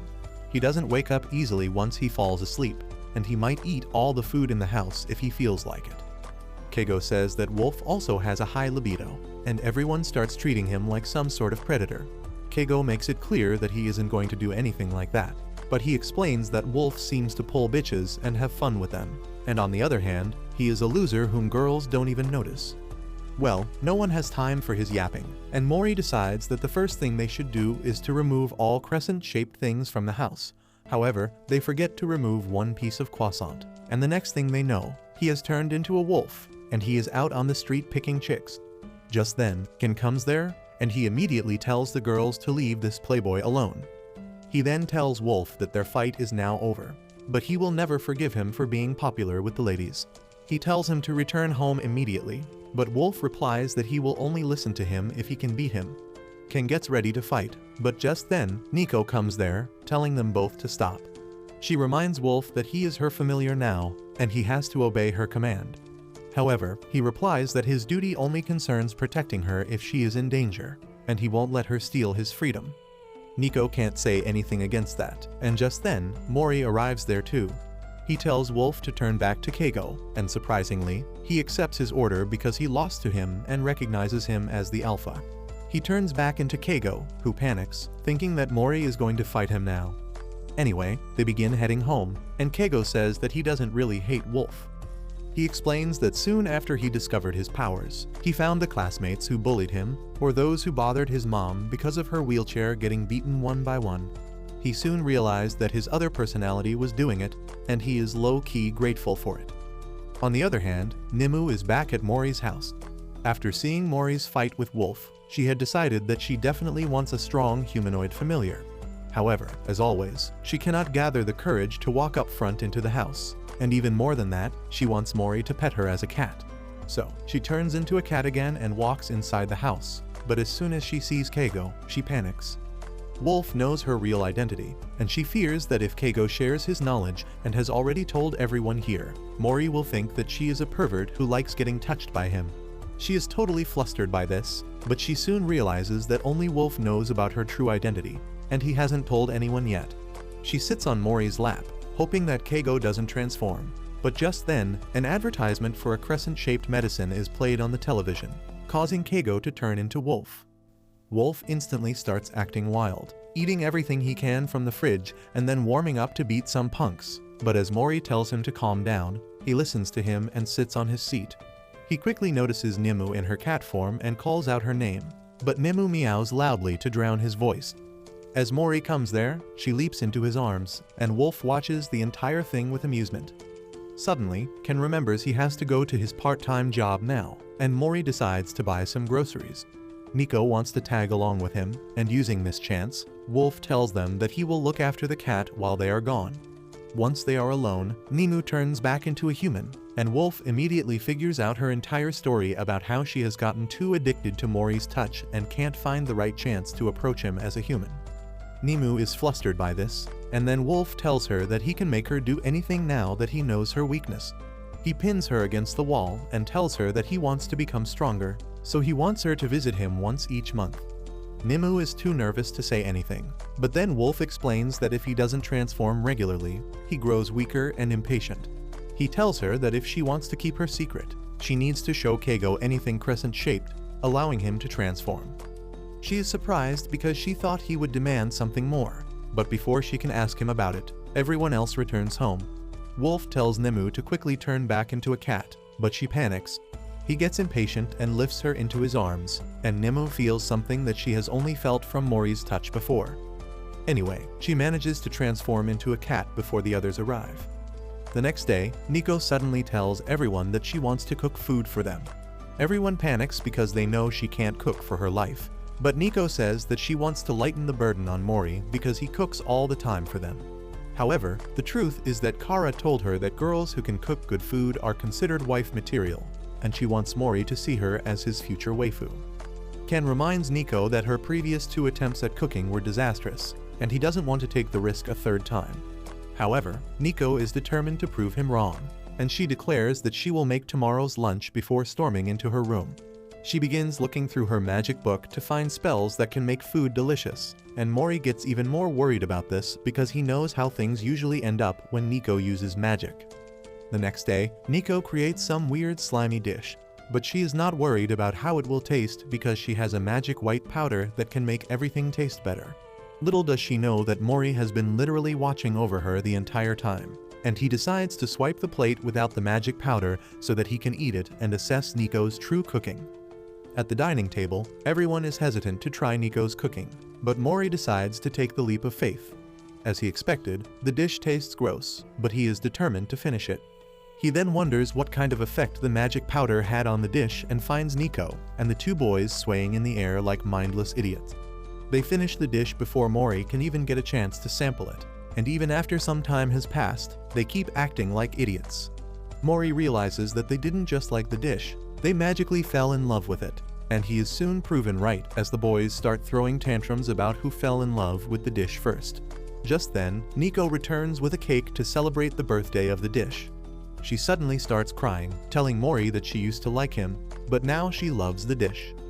Mori can't stand the thought of being dumped for a plate of food, and he pulls out the magic powder jar, asking Nico what the hell she used that has turned everyone crazy. Nico tells him to return it to her because she can't live without that magic powder, which sounds really sus. As she tries getting it from him, the jar slips from Mori's hand, and Nico's head is doused in the magic powder. Mori immediately covers his mouth and nose, but Kan and Keigo get a whiff of the magic powder, and they are completely charmed by Nico. Mori opens the window and flies away with Nico to keep her safe, who tells him that the magic powder is actually a type of love potion made by a witch who wanted to attract multiple men at once. Mori doesn't even want to think about the witch that belonged to the streets when suddenly, he notices that the powder on Nico's head is spreading throughout the city now. Everyone in the city goes gaga after Nico, and she is low-key pleased by it. Anyway, Mori tells her to get down before she infects the entire city, and as they are hiding behind some trees in the garden, he asks Nico how to dispel the spell. She tells him that to dispel the spell, the witch must choose one person from everyone who is crazy for her, and that man must kiss her to show it. Mori doesn't even hesitate as he takes off his mask and kisses Nico on the cheeks, and she goes crazy. Everyone under the effect of her spell is freed, and they return to their places, and at the same time, Kan and Keigo come there. They ask Nico if she is alright, and she tells them that Mori just kissed her. The 2 wingmen panic and feel happy at the same time, but Mori tells them that it was a simple peck on the cheeks to dispel the spell. He treats it like it was no big deal, and even though she feels a bit hurt at his cold attitude, Nico still can't control her emotions. However, Mori isn't as immune to emotions as he shows because later that night, he can't fall asleep at all. A few days later, Mori and others get another prophecy from Nico's mom, Ibuki. This time, her prophecy tells them to visit the ancient retainer that exorcises evil. Nico immediately starts coming up with dozens of theories at the same time, but Mori focuses more on the location that came along with the prophecy. It is a nearby mountain called Kanhachiya, and Mori says they will visit it to find out more about the prophecy. However, not everyone is taking it as a mission, and the rest of the crew plans to treat it as a fun camping retreat. Nico calls Nemu to join them as well because she needs another girl to give her company, and soon, they reach an inn near their destination. A blonde boy carrying a black umbrella is waiting for them there, and he welcomes the group as Nico and her lowly servants. The three boys are pissed at this, but Blondie doesn't really know any better words to describe them. He then introduces himself as Miharu, the only son of the Kuryu family. He says that he knows all about the guests today and then asks Mori and Nico if they are dating because it looks like that. Mori denies that, but Miharu tells him to stop acting shy and says that he should have left everyone behind to enjoy some privacy with Nico. Everyone realizes that Miharu's internal filter is broken and he says things that he isn't supposed to. However, Mori doesn't mind him that much and simply asks him more about this place and what they can find here. Miharu tells him that they can talk in detail once they reach his house and then takes them to his dad's car. Miharu's scary-looking dad, Masumi, drives everyone to his house. He first apologizes for his son's rudeness and then says that Nico's mom has helped them a lot in the past, so he is really happy to help Nico this time around. Nico asks Masumi what he does for a living, and he replies that he is a priest, but that is only his side job. His main job is that of an exorcist, and he can cut evil beings using his sword. Mori thinks that the sword must be the ancient retainer that the prophecy told about, and before he can tell Masumi about it, Nico distracts him by saying that there is a pretty river nearby. She wants to play in the river, and even though Mori scolds her, Masumi tells him that it is alright and they can enjoy their time before getting to business. Once they keep their luggage at Masumi's house, the gang hits the river. After a few minutes of splashing around and mandatory fanservice, Nico suddenly feels someone grabbing her leg, and she thinks that it is Kan. She tells him to back off, but it turns out Kan is not in her range, and then even Nemu begins to feel like someone is touching her.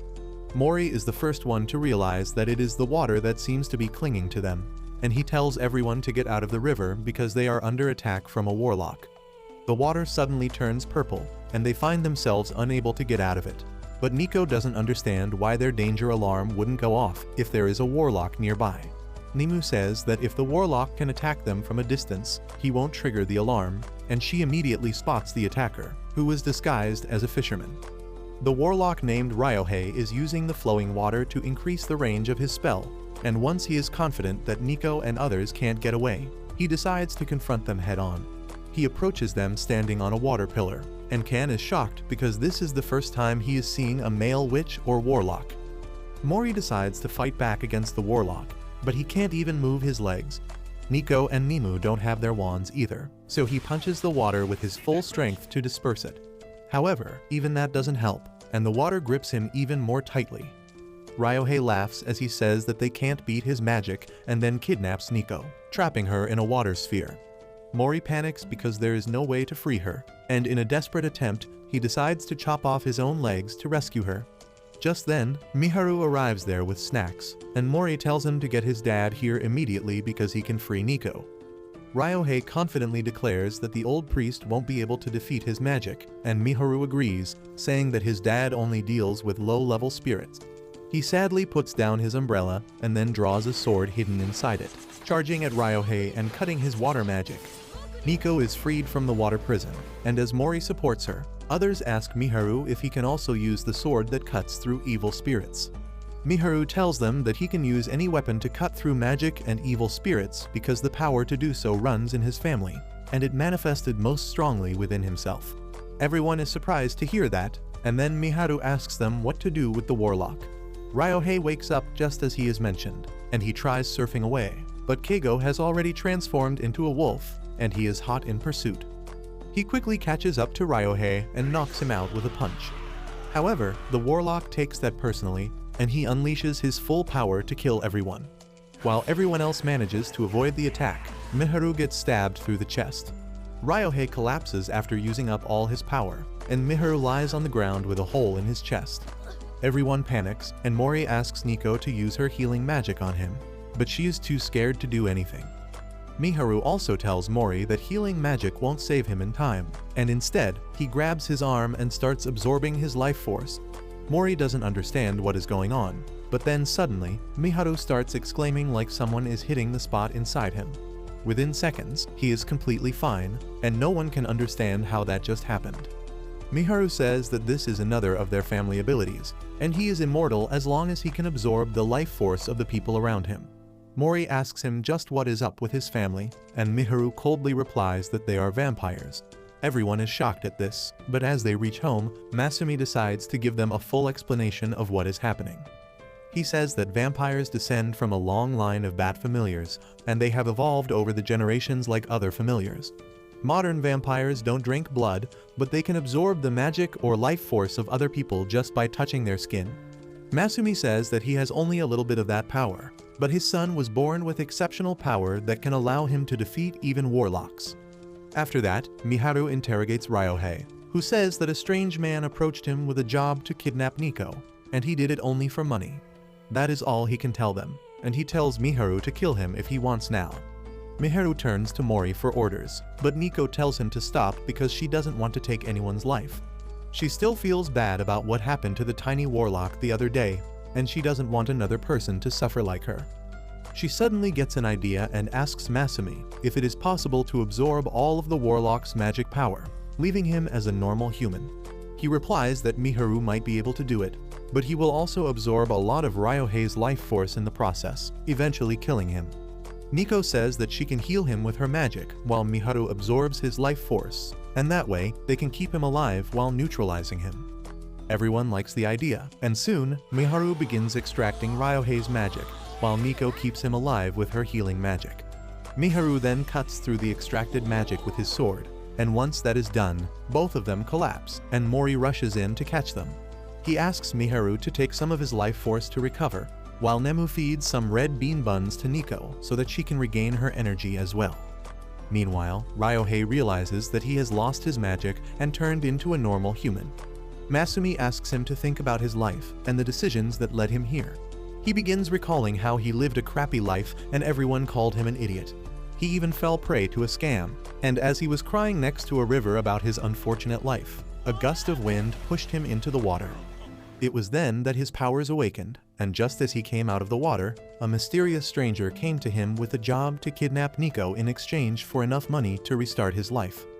Ryohei begins crying as he says that he wanted to use the money and his power to get back at the people who humiliated and hurt him, and Masumi offers him a chance to start over with a new life and help people at the church. Later, Miharu tells everyone that he awakened his vampire powers and his hunger for life force when he was 10. He used to absorb energy from his dad and sometimes from his friends, but since they were normal humans, it had some side effects on them. So he decided to keep borrowing life force from his dad, and that turned him from a completely healthy young man to a scary old man. Miharu says that he seems to need even more energy during puberty, so he has decided to cut down the hours of activity by sleeping a lot. However, Mori has another solution for that. He asks Miharu to come live with them, because he is sure that he is the weapon mentioned in the prophecy that can defeat warlocks without killing them. Nico also likes the idea, and then Mori tells Miharu that if he needs energy to function, he has got 3 dudes who are overflowing with energy at his house. Masumi also supports this suggestion, and he tells Miharu that he should make new friends and live a life as a normal human. With that, it is decided that Miharu is going to shift into Mori's house, and the next day, he accompanies them to the city. The next day, Miharu begins his life at Mori's house, and he starts off his day by absorbing Mori's life force and getting high on it. Nico asks Mori how he feels about getting his life force sucked because Masumi turned into an old man because of that. Mori replies that he feels perfectly fine, and Miharu says that an ogre's life force is really the best he has ever had. Ken wants Miharu to try out his life force too, but he refuses, saying that he doesn't really like Tengu life force. This pisses off Ken, but then Nico tells Miharu to try absorbing her magic because she wants his feedback too. Miharu tries to stop her, but Nico forces him, and as a result, she passes out just as he absorbs a little bit of her magic along with her life force. Miharu then tells Nico that even if she has a huge amount of magic, she only has as much life force as a normal human girl, and she can't handle it being sucked off. He then reveals that he can also feel the emotions of the people he drains the life force from. He says that he felt Nico's compassion and friendship towards him, and also her innocent and sincere love for Mori. Everyone panics on hearing this, but fortunately for them, Mori didn't even hear this because he was testing out his new noise cancellation earbuds. Once Mori leaves, everyone lectures Miharu about how careless he is when it comes to speaking his thoughts, because he would have created a great deal of awkwardness between Nico and Mori just now. Miharu apologizes, saying that he got carried away because he wanted to get along with them, and Ken keeps falling for his words just because of his face card. Anyway, Ken decides to lecture Miharu on the rules of the house, telling him that his parents must have spoiled him rotten, but here, he will need to contribute to the chores. Miharu first asks him how the chores are divided here, and he finds that each of the 3 useless buffoons in front of him cleans just one toilet, and everything else is left to Mori. He asks them how they can accuse him of being spoiled when they don't do anything, and Nico explains that they tried to help Mori with cooking and cleaning before, but they ended up burning more than just food, so he got fed up and decided to do everything himself. Miharu can't believe how useless these 3 are, and he tells them that they are just taking advantage of Mori's sincerity. They feel bad about that too and start mumbling something to themselves. Miharu decides to help them out, and he declares that today, they will cook a meal that will make Mori so grateful that he will start crying. Everyone jumps on the bandwagon to impress Mori, but by the time he returns home, the house is a mess. There is a huge raging fire in the kitchen, and Kan is trying to control it. Nico and Keigo are knocked out, and Miharu is sitting near the counter, severely injured. Mori panics and immediately rushes to Miharu, asking him what the hell happened here. Miharu apologizes, saying that it is all his fault for giving everyone an idea that they could not execute. He says that they were planning to cook food for him, but he cut his finger by accident, which caused him to panic.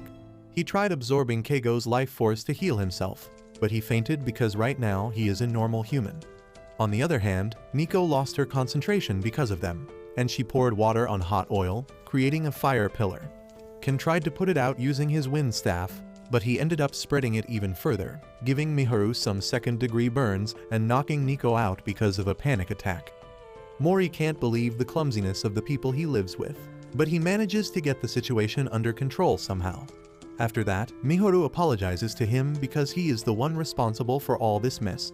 Mori tells him that it is alright because he is used to stuff like this, and what happened today just proves that Miharu is fitting well into the house.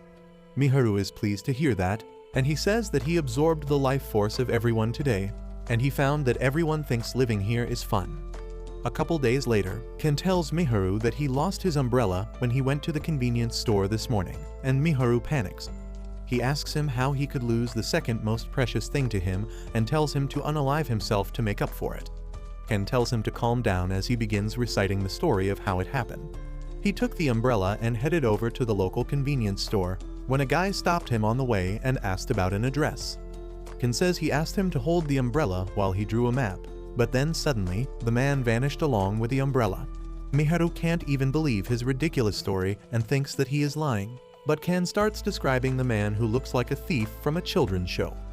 Everyone else also turns against Ken for being careless, because Miharu can't go out in the sun for even 5 minutes because of a particular condition he has. Umbrellas are really important for him, and the one Miharu just lost was custom built to hide a sword inside it. Ken says he will find it, but Miharu tells him to just give up because he will buy a new umbrella instead. He picks up another umbrella from the rack to use as a replacement while he goes shopping, but he hates it because it is ugly compared to the one he uses. However, Nico has a spell that can help him, and it casts a cloud over his head. Miharu is really curious about it, and Nico says that this spell changes the weather for him based on his moods. Miharu likes it and thanks her, but as soon as he becomes cheerful, the cloud vanishes. He realizes that he has to stay gloomy the entire time to use the cloud as an umbrella, so he keeps reading a sad book about a dog on his way to the supermarket. However, as soon as he stops reading the book, a bunch of preschoolers cross his path, and they are really excited to see a pretty dude with a cloud above his head. One girl calls him an angel, and Miharu is so overwhelmed by the combined innocence of the kids that his mood is uplifted and the cloud vanishes. He panics as the sunlight hits him and begins imagining morbid things to create the cloud again. Just then, he sees another heartwarming scene of a guy proposing to his girlfriend, and he runs away, trying to avoid anything that can make him smile or laugh. However, he once again runs into a dead end as 2 aspiring comedians approach him and ask him to listen to their new routine.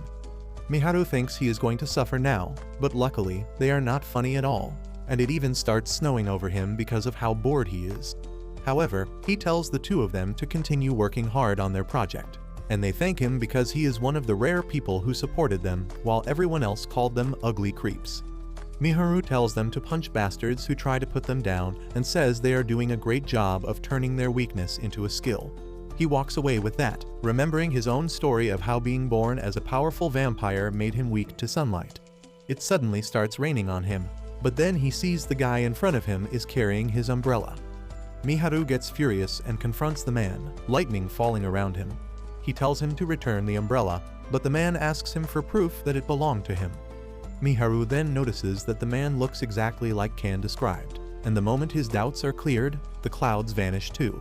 He feels incredibly weak because of the sunlight and can't even think of something depressing to summon the clouds again. However, just then, a bunch of crows come flying there, and they form a canopy over his head, saving him from the sunlight. Miharu finds that Kan has come to assist him, and with his help, he charges at the thief, stealing his life force and knocking him out. He then takes his umbrella and returns back home with Kan, apologizing for doubting him, but still mad that he let his umbrella get stolen. The next day, Nimu visits Mori's house in her human form, but there is no one home but Keigo. The real reason she came here was to show Keigo a crescent so that he would turn into wolf and she would hold on to her promise, but she thinks that it is not safe for her to do it when they are alone. She decides to come back later, but Keigo asks her to wait inside. However, things get awkward once they go inside because both of them are shy around the opposite gender. After a while of deliberating, Nimu decides to make the first move, asking Keigo if they can go to his room. She immediately regrets her decision, believing that he will think that she is a desperate bitch, but all Keigo can think about is how pretty Nimu is. He can't think of anything to say to her, so he starts acting like a poser and yapping about how pretty the sky was when he lay down on a bench the other day. Nimu can't handle the yapping, so she decides to start her strategy of turning him into wolf. She starts by asking him to watch a movie with her, because there is a scene with a crescent moon in it. However, the movie is so boring that Keigo starts asking her about her magic. Nimu panics and tells him that she can only do basic magic, hiding the truth about her transformation spells. She says that her mother is a genius witch, and sometimes she is unhappy that her daughter is not as talented as Nico. She starts complaining about how she would complain to God if she got a chance, and Keigo turns off the movie as he asks her if she ever got a chance to lose her magic and become a normal human, would she take it? Nimu says that she won't, and Keigo tells her that even though they are born with abilities they didn't want, it makes their lives fun, and they get to meet others because of that. He tells her not to regret her powers, just like he doesn't regret turning into wolf even though he doesn't like that guy. Nimu is slightly impressed by him and says that it is the first time he talked to her without pretending to be cool, and Keigo panics. He starts eating the cake she has brought and says they should turn back the movie, but Nimu tells him that there is no need for that because her second attack was hiding under the cake. The crescent logo of the bakery is enough to turn Keigo into wolf, and he praises Nimu for her creative thinking. However, she decides to head back home because her mission is over now. Wolf pins her against the wall, asking if she wouldn't like to spend some time with him. Nimu gets anxious, but just then, she hears Nico entering the house. She runs outside and hugs her, and by the time Wolf comes there, Nico starts lashing out at him. Nimu teases him too, thinking that he was cooler as Keigo when he was being sincere. A few days later, Mori and the boys suddenly wake up in a strange room, and no one has any memories of being brought there. They notice that they have some weird masks on their faces and try to remove them, but just then, a masked weirdo appears on a big screen, telling them that if they take off their masks, they will explode. He then introduces himself as Zigzag and tells everyone to play a game with him. Everyone realizes that this is some kind of Squid Game parody, and Ken yells at the game master, saying they are not going to play his game. Zigzag first says that he just wanted to play a game with real risk, and he kidnapped the four of them because that would take the stakes higher than normal humans, and then reveals that he has captured Nico. She is his hostage as long as the game continues, and he tells the boys that if they try to disobey him or escape without playing the game, Nico will die.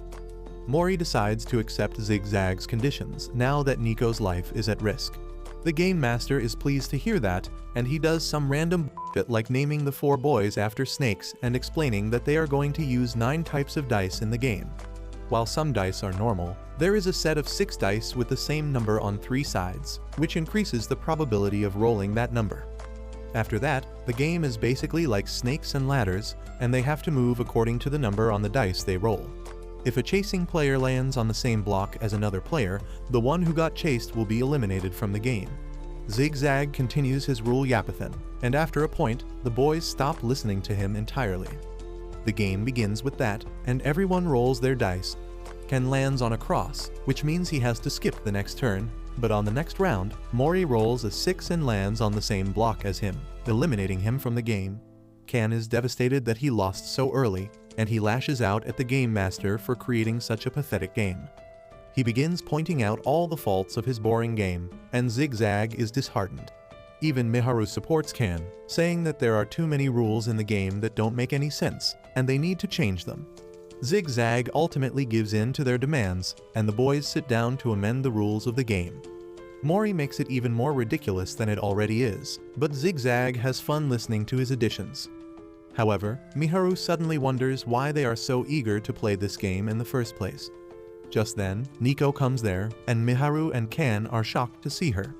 Mori, however, already knew that Nico was involved in the game somehow, because how else would a witch be tied up so easily? Also, he knows that no one else could have knocked out the 4 of them and carried them here. He knew all that, but he still played along to amuse her, and Nico apologizes for tricking them. She says that a friend requested her help, so she had to do it. Everyone is curious to know about that friend, and Nico reminds them that out of the 4, one person has not spoken during the entire event. She moves to Keigo and removes his mask, revealing a faceless dummy. Nico says that she used a spell to create a clone that looked like him, while the real Keigo was cosplaying as Zigzag the entire time. He nervously removes his mask as he says that he wanted to create a death game video to go viral online, and Ken notices the cameras spread across the room. Well, Miharu starts doing what he does best and roasts Keigo without any filter.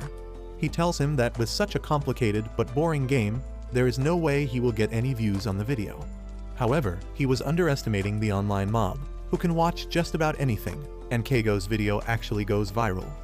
A couple days later, the student council president, Tenryu, summons Nico and her familiars to his office, asking how they are adjusting to school life now that their powers are known by everyone. They tell him that they are handling it quite well, and then Tenryu asks them to sign some forms to say that the meeting went well. Nico finds that the pencil is quite short, and Tenryu offers her a longer one, but she doesn't want it because she can always use magic. She casts a spell to elongate the pencil, but it doesn't seem to have any effects at all. Nico is embarrassed by this, and just then, her friends come there to pick her up. She signs with Tenryu's pencil and leaves the room immediately. Just as she leaves, Tenryu tells the boys that they have something important to discuss. To put it in simple terms, teachers have requested him to keep an eye on Nico and her familiars because they have been deemed dangerous to the school. Keigo tries objecting to that, but Tenryu tells him that the teachers have enough reasons to make such a decision. He says that Nico's magic has caused many accidents lately, and what is even more problematic is that Keigo himself was indirectly responsible for brainwashing many students. Everyone silently accepts this decision, but then suddenly, Kan's neck gets elongated suddenly. As Mori points that out, everyone notices that he has become a cheap copy of Wolverine himself, and he panics. Keigo is not safe either, and his hair grows so long that it covers his entire body, and Tenryu's right arm also becomes long enough to coil up on itself. After a while, Mori realizes that the spell that Nico cast to elongate the pencil was not directed using her palm, but using her fingertips instead. Since her 4 fingers pointed at their body parts, they grew a lot and caused this problem. Tenryu is impressed by his deduction skills, but then he complains that right after he told them not to cause any trouble with magic, Nico turned them all into freaks. He wonders how to defuse the spell, and Mori says that it can be cancelled by casting it on the same place again. However, they need to avoid the teachers telling them, and Mori says they should disguise their body and head to his place. He first coils Kan's neck so that it becomes really thick but of relatively normal length. As for himself, he decides to cosplay as a member of a rock band with those long-ass nails. They wonder what to do with Keigo since he doesn't look normal, and Kan says that they can just pretend that he is just a wig stand. Finally, they turn to Tenryu, and Mori tells him to wrap his hand around his body to conceal it, but that is hard because he doesn't let go of his hat.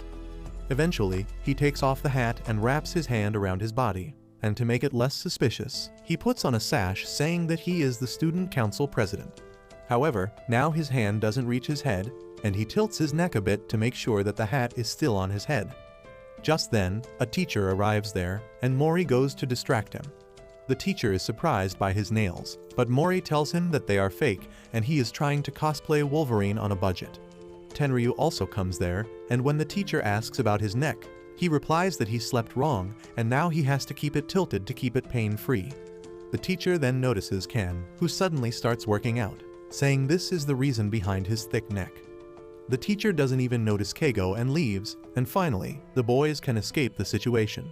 They head to Mori's house but run into one of their classmates on the way. Mori tells everyone to hide behind him as he blocks the classmate's field of vision, not letting him see anyone else. Tenryu is impressed by his quick judgment again, and he wishes for Mori to join the student council. He gets too lost in his thoughts, and as Mori tries to pull him along, his arm unwinds and he starts spinning like a Beyblade before crashing into the ground. Soon after that, Kan's neck becomes loose too, and it turns into a spring, eventually hitting the ground. Mori tells him to pick up his head before anyone spots them, but as Kan does that, he suddenly falls to the ground because of a sudden change in blood pressure due to his long neck. Anyway, they resume heading to Mori's place when suddenly, they hear someone crying for help. Kan uses his long neck to find a worker hanging upside down from a harness, and Mori and Keigo rush to his location to help him. Mori chops the harness and lets Keigo catch the man, who is grateful for their help but gets freaked out when he sees them. Tenryu also arrives there, nervous about how the man will treat these freaks, when suddenly, he sees a hammer falling from the roof. He quickly whips his arm around, catching the hammer in his hat to save the man, and they share a good laugh after that. Anyway, once they reach Mori's place, Tenryu decides to refuse the request from the teachers to keep an eye on Nico and her familiars. He thinks that even though they may cause trouble sometime, they end up helping people, which is enough to let them free. Soon after that, Nico returns home, and she screams out loud on seeing the freak show in front of her. Mori tells her that it is all her fault and asks her to turn them into normal. Nico gathers all of them in the backyard to cast the spell again, and her friends also arrive there to enjoy the show.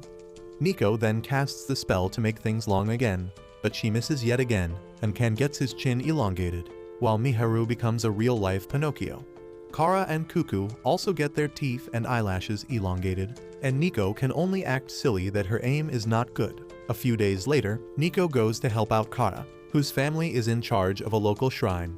Mori is also there, and Kara tells him that her family has been taking the role of the head priest of this shrine for years.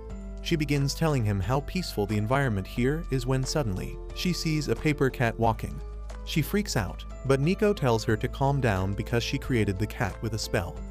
Kara thinks that she created life with magic, but as the cat vanishes after moving for a while, everyone is relieved that even Nico cannot play God.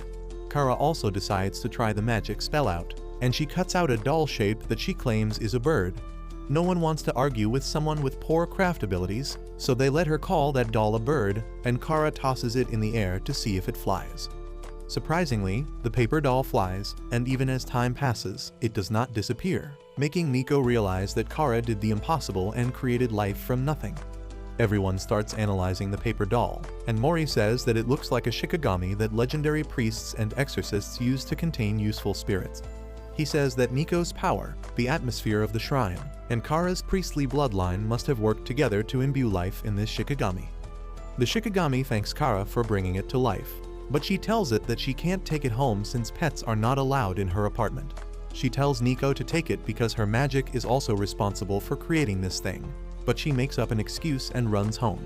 Kiru also decides to leave, naming the paper doll Shiki and leaving Kara alone with it. She is stressed about what to do, but she finds that she can understand the gestures of the paper doll really well. Just then, two creeps come there and start clicking her pictures without permission. Kara is about to go feral on them, but Shiki stops her and whoops the two perverts instead. She is really impressed by its abilities and realizes that, like Nico, who has Mori and other familiars, she also has a magical bodyguard to protect her now. After that, Kara and Shiki become best friends, and it accompanies her everywhere. One day, some girls spot them, and they get creeped out as they see a floating paper doll. Kara wonders if there is a less suspicious way for her to take Shiki everywhere, and he tells her that he can become her hairclip. He asks her to take off her hairclip for that, but Kara refuses, telling him that the hair clip holds a lot of importance for her. Shiki, however, is adamant about becoming her new hair clip and removes the old one himself. As Kara tries to stop him, the hair clip is flung into the river, and she is devastated at losing the hair clip that her mom brought for her. She lashes out at Shiki but then gets depressed because she cannot get the hair clip back now. She decides to give up on it, but Shiki doesn't, and he dives into the river to retrieve the hairpin. Kara panics as Shiki gets swept away by the river current, and she fears that she lost him too. However, Shiki is perfectly fine, and he has retrieved her hairpin too. Kara suddenly remembers that Shiki is made from water-resistant paper, so she doesn't have to worry so much about him, and in the end, she decides to merge him with her hairpin. A couple days later, Ken watches The Wolf of Wall Street, and he begins boasting to Nico that he can sell even a marble to anyone. However, he realizes that people like Mori and Miharu are too cautious, and they would kick him out before he even makes a sales pitch. Just then, Keigo comes there, and both Ken and Nico see a chance to test out his skills. Nico starts pulling stuff out of his as he talks about how rare a rainbow flame marble with no air bubbles is, and the naive Keigo is completely sold. He gets really excited and wants to buy the marble, and Ken can't believe that his salesmanship skill worked. Nico tells him to stop teasing Keigo so much, and he decides to give him the marble for free. Keigo is really glad to have it, and he makes an entire YouTube video about it. Turns out, his viewers are the same level of gullible as him, and they also take an interest in it. One of them turns out to be a pretty girl from class who is also a YouTuber, and she approaches Keigo to get some tips about making a video on marbles. He can't let a chance to impress a baddie get away, so he tells her everything he knows. Soon, the girl uploads a video about marbles and puts the link to Keigo's video in the description too. The marble videos quickly gain traction, and more creators begin copying them, and one day, Keigo approaches Nico and Ken to do a collab with their channel. They tell him that it is pointless to do a collab between two channels no one watches, but as Keigo shows them the 16 million views on his marble video, they freak out. They realize that marbles have become the talk of the town, and Keigo says that he wanted to have Ken as a marble expert on his next video to gain even more views. Just then, Miharu returns home, disappointed that he couldn't buy many marbles, and even the ones he got are not perfect because they have a lot of air pockets in them. Nico and Ken realize that their little harmless prank has gone way out of hand, but things are about to get much worse. Mori returns home just then, frustrated that all the marbles in the local stores have sold out, and now he has no choice but to travel far away to buy more of them. Nico panics as she realizes that Mori's habit of getting interested in random things was triggered, but Miharu sees him as a fellow marble collector. Mori tells him not to put them both in the same category, because he is an elite collector who likes marbles with more air pockets. He calls himself a bubbler, and Keigo pulls out a rare bubble marble from his collection as well. As the three of them argue about which types of marbles are the best, Ken finally comes clean about the lies he spread. Mori lectures her about it and then asks Nico if she cast a spell to make marbles famous, but she tells him that she didn't do anything. Ken is really worried about things getting out of hand, but Mori tells him that it is just a fad and will die out soon. Miharu confirms that and says that no one is buying the expensive marbles listed on the resale sites, and also, Keigo's channel is being attacked by the people who lost a lot of money on marbles. Soon after that, Keigo is forced to do an apology video, and he brings Nico and Ken there to apologize as the root of the problem as well. A couple days later, Mori brings out some of his old stuff from primary school that he wants to store in a better place. He lets everyone take a look through the things but panics when they find an envelope. This makes everyone even more eager to see it, and it turns out to be a manga that he drew. He is embarrassed about it, but everyone is curious to read the story he wrote. They find that it is really fun, but the drawing sucks big time. Mori gets nostalgic and says that he used to be obsessed with comics back then and wished to enter their world. Nico says that she has a spell that can give him something even better, and all the boys get excited to enter the world of an action manga. Nico tells them to line up before she casts the spell, and a few minutes later, Kara arrives at their place to hang out. She is greeted by the horrifying sight of her friends, who have become like a crappy drawing some kid drew, and Nico says it is because of her magic. Kara is really curious now, and she finds that everyone looks like the drawings from Mori's manga, except Ken, who has been turned into a scary woodblock sketch that he drew for an art competition. Kara gets scared of him and tells him to stay away when suddenly, a gust of wind blows away the page that Nico used to cast the spell. She says that if they can't get the page, they won't be able to return to normal, and everyone begins to panic. Kara thinks they are cute, but then they become a headache for her as they start chasing the flying page in their cartoon versions. She chases after them because she has nothing better to do, and as some people come towards them, they hide as two-dimensional art on the wall. Keigo then turns into Wolf, who smells the lost page and finds it. However, they notice that some burglars have taken a man hostage in the house where the page is, and Mori and others decide to save them. They combine their powers to retrieve the page and then break into the house, freeing the hostage and knocking out the thieves. After that, Nico turns everyone back to normal, and Mori is glad that they were able to save someone. He recalls that he started drawing manga because he had no friends in his childhood, and defeating an enemy with a team was just a dream for him back then. The next day, Mori works again on clearing out his old stuff when Nimu pays him a visit. Suddenly, a paper drops from his box, and she helps him pick it up.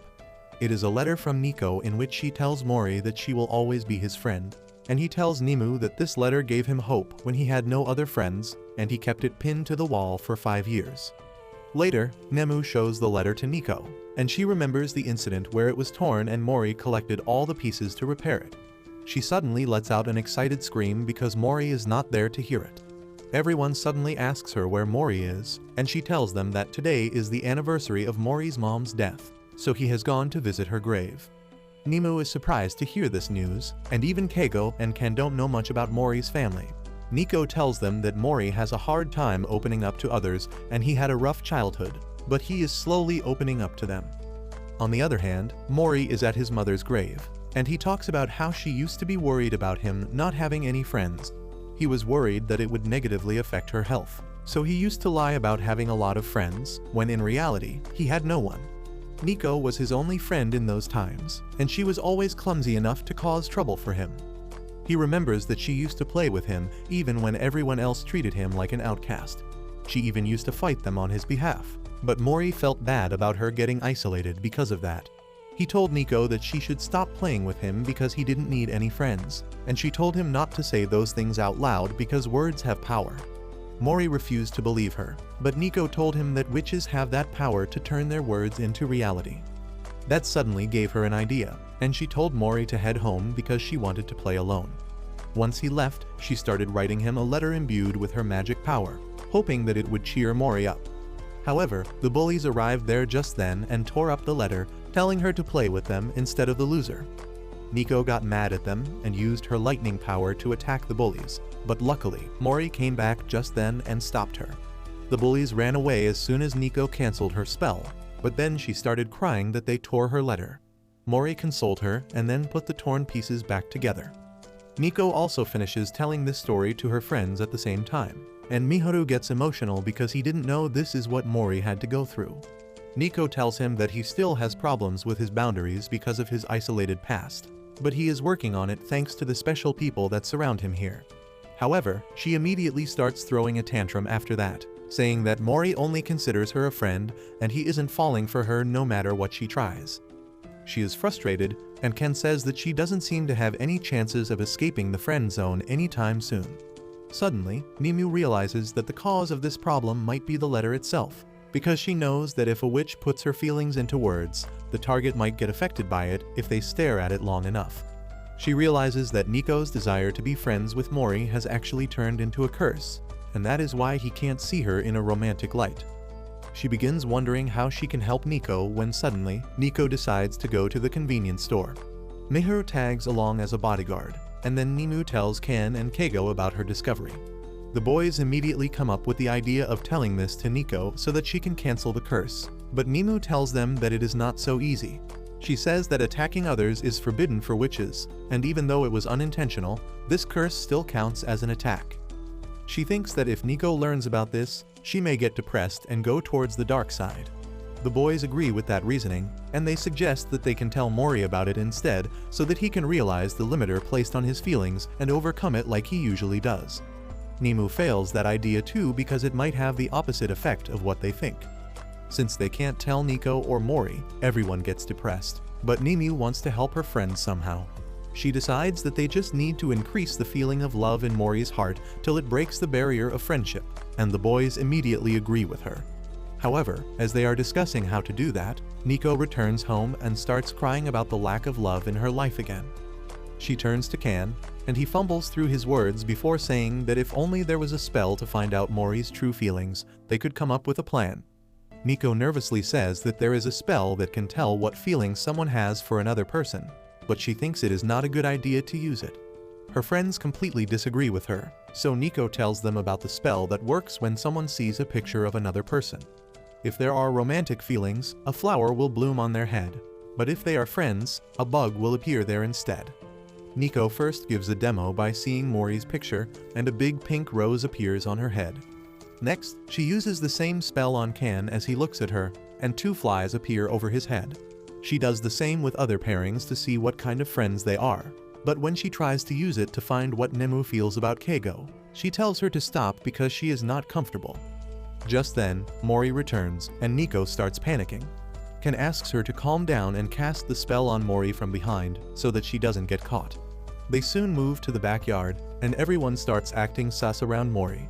Ken suddenly shows him a picture of Nico and asks her what he thinks about it, while Nico casts the spell on him. 2 leaves sprout from his head, and she hopes that a flower comes out next, but instead, she finds 2 caterpillars on the leaves instead. One of the caterpillars is circling around the other, which shows a steady friendship with a strong sense of duty and protection, and her heart sinks on realizing that Mori has no feelings for her at all. She gets all sulky over the letter, and when Mori asks her if she is fine, she thanks him for finding the pieces of the letter and putting it back together. Seeing her smile awakens something inside Mori, and the caterpillar turns into a pupa, and then into a bright blue butterfly. Nico is happy that he was hiding such strong feelings of friendship towards her. But then the butterfly turns red and morphs into something like a flower, assuring their friends that things will work out for Mori and Nico in the end. A few days later, a gang hears rumors about a witch, so they come to kidnap Nico, but her bodyguards are ready to deal with pests like them. Can and Nemu jump high in the air, knocking down 2 of the gangsters who were not ready for this. Their leader panics as he is left alone, and he decides to jump Mori, thinking that he might be an easier target. However, Mori rearranges his facial bone structure with a punch, and the gangsters run for their lives. Nico relaxes after they go away, and Mori says that they need to be more careful from now on because it seems that warlocks aren't their only enemy. Ken and Nemu tell her that they will protect her at all costs, but Keigo feels left out because he couldn't contribute this time. He says that his old crescent wristband got tattered, and he has ordered a new one, but Mori tells him to take it easy because they can protect him along with Nico. However, this makes him feel even worse, and he quietly walks away. A couple days later, Nemu shows up at their place again, and though she really wanted to be in her human form to be welcomed by everyone, she couldn't gather the courage to do so and turned into a cat. She curses herself for being so timid when she is here just to turn Keigo into wolf and then head home. As she is wallowing in self-pity, Mori approaches her to brush her like usual. But now that Nemu knows about Nico's crush on Mori, she can no longer let her touch him. She becomes hostile towards him, and Mori is surprised because she got along best with him. Just then, Keigo comes there and picks her up, and Nemu is low-key excited to be petted by him. However, it turns out that Keigo is not really great at petting cats, and Nemu feels so uncomfortable that she jumps into Nico's arms instead. She thinks that Mori's touch feels nice because he has the blood of a tiger that turned into an ogre. She also gets a bit excited when she is with Wolf because he saved her life and also because of his awesome muscles. However, she can only feel nervousness from Keigo because he is a normal human. Just then, Nico says that she talked with Nemu the other day, and Nemu freaks out on hearing her name. However, Nico just talks about how Nemu is working hard on her magic training because she thinks she is not good. Ken remarks that he has heard that Nemu comes from an elite witch family, but Keigo, who knows her backstory, says that individual talent and family name are 2 different things. He feels sympathy for Nemu because she was born into a family where great things are expected of her. Ken and Nemu tackle him, asking him to stop projecting his insecurities by using Nemu's name.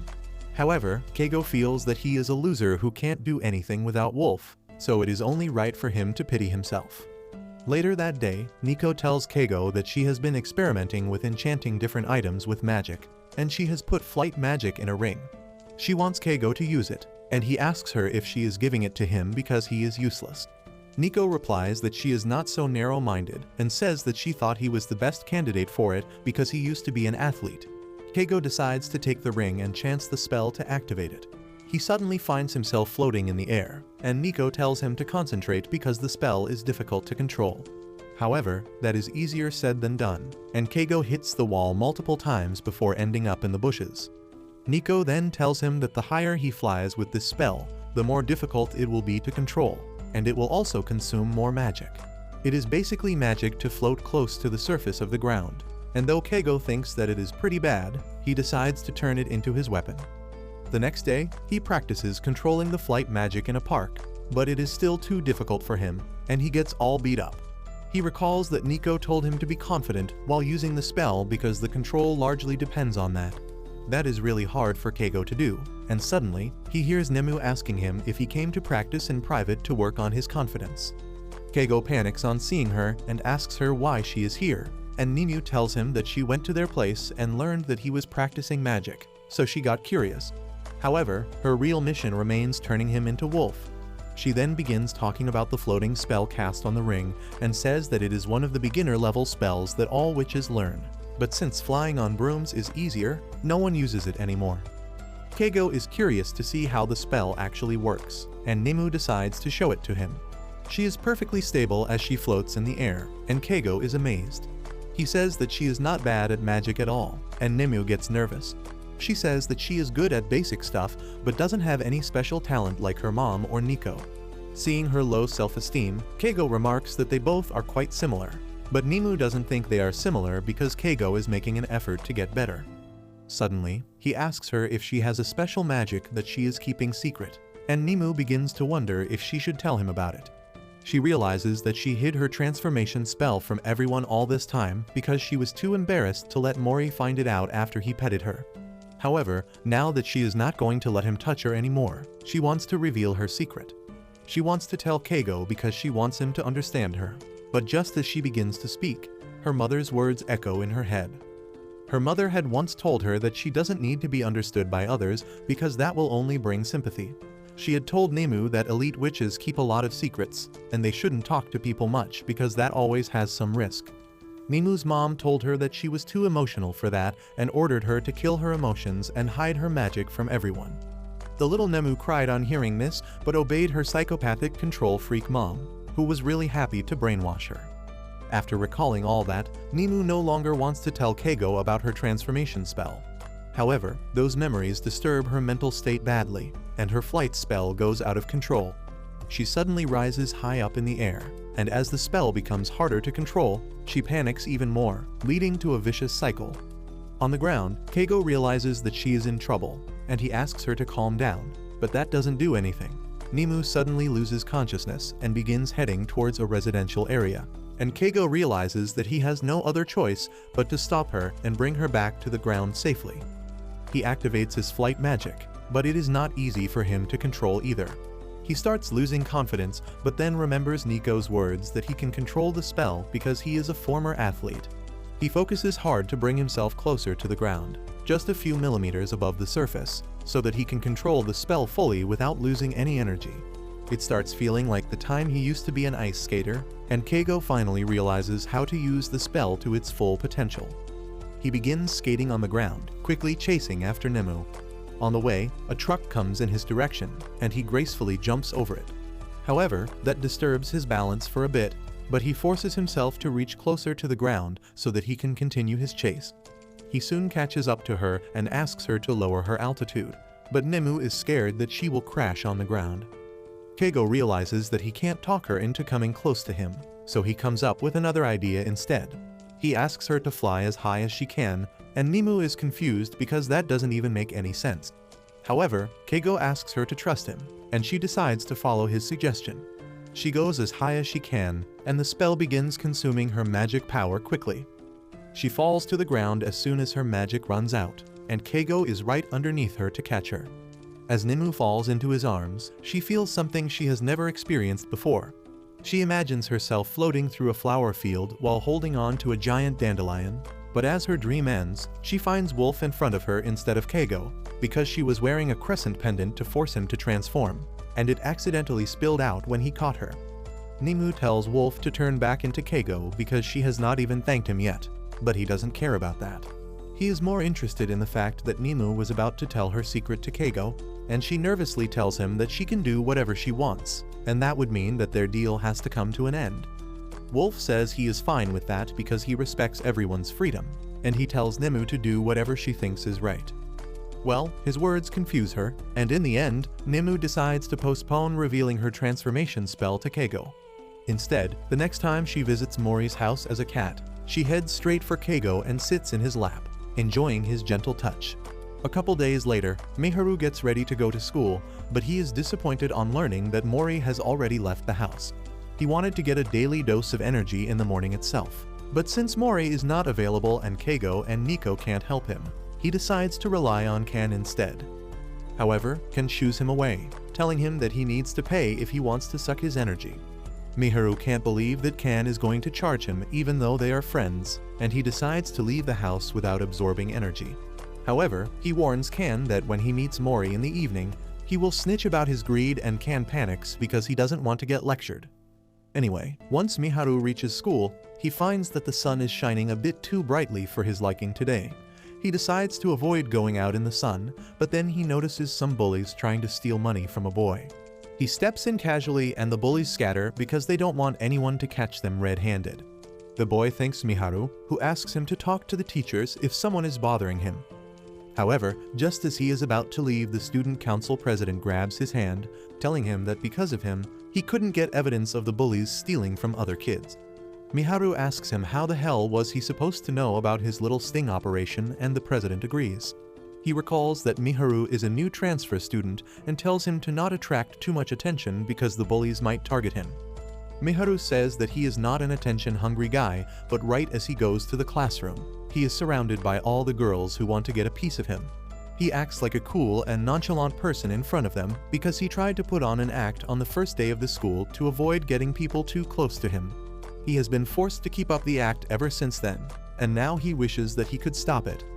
As he returns to the class after that, he finds some students and staff gathered around a broken window.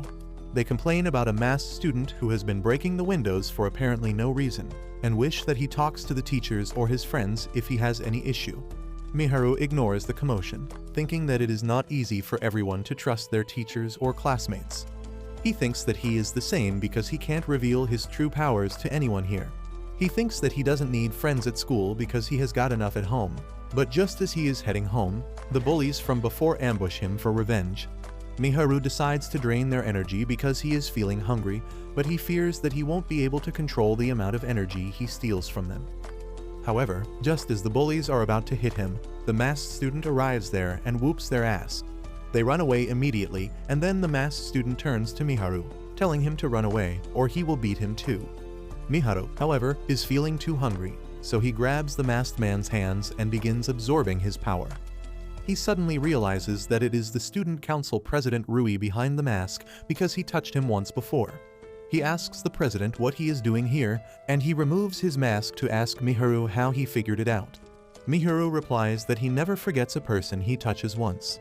They sit down to talk after that, and Rui admits that he is the masked student breaking the windows.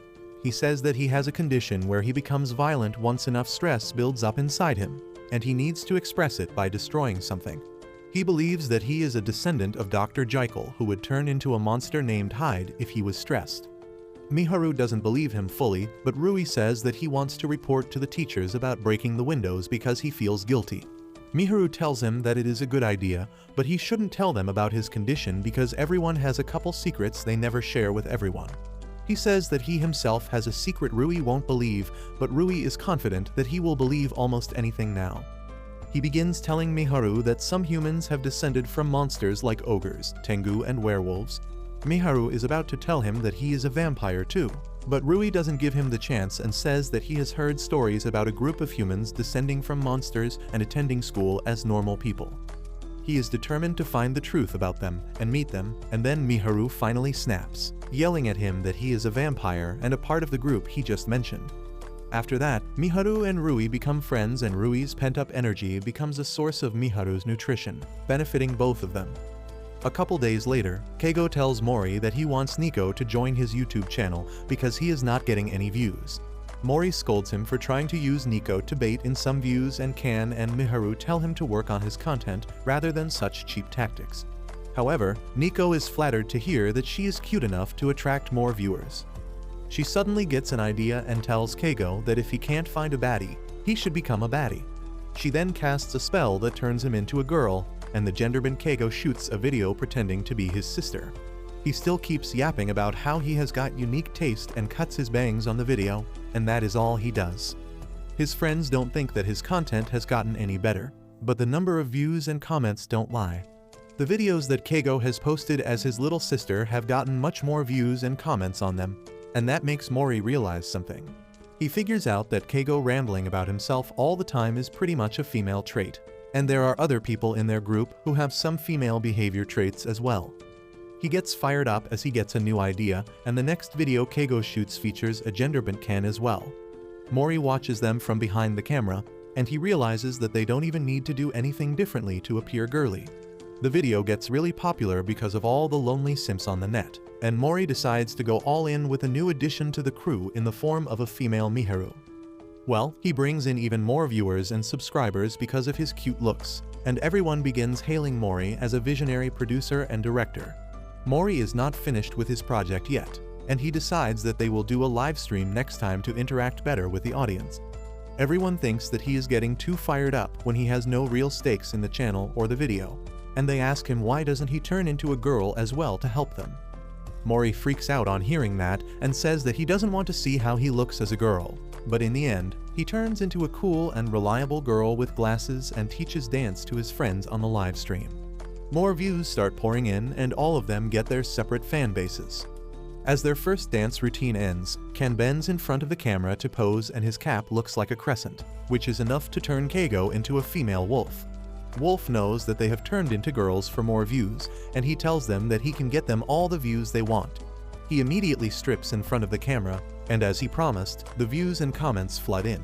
But right after that, the channel gets banned. In the end, Keigo and others have to return to his original and not so popular channel to apologize for the incident. A few days after that, Miharu tells Rui that he should meet his friends. Rui is really excited to meet the people who have descended from monsters like him, and the next day, he goes to the station to meet Miharu first. Miharu texts him to climb down the stairs, and Rui does that. He begins anticipating how everyone would look, but coincidentally, the members of the circus called Student Council are there too at the same time, and they look a lot like how Miharu described his friends. Rui thinks that the big buff guy with scars on his body is definitely Mori, the ogre, and the guy who keeps saying mean things in a weird accent is Kan, the Tengu. He confuses the knife-licking weirdo for Keigo, because all he heard about him was that he has eye bags and is weird. He thinks that either of the two lolis is a witch, and thinks that the mature beauty is Kara, who can control a shikigami.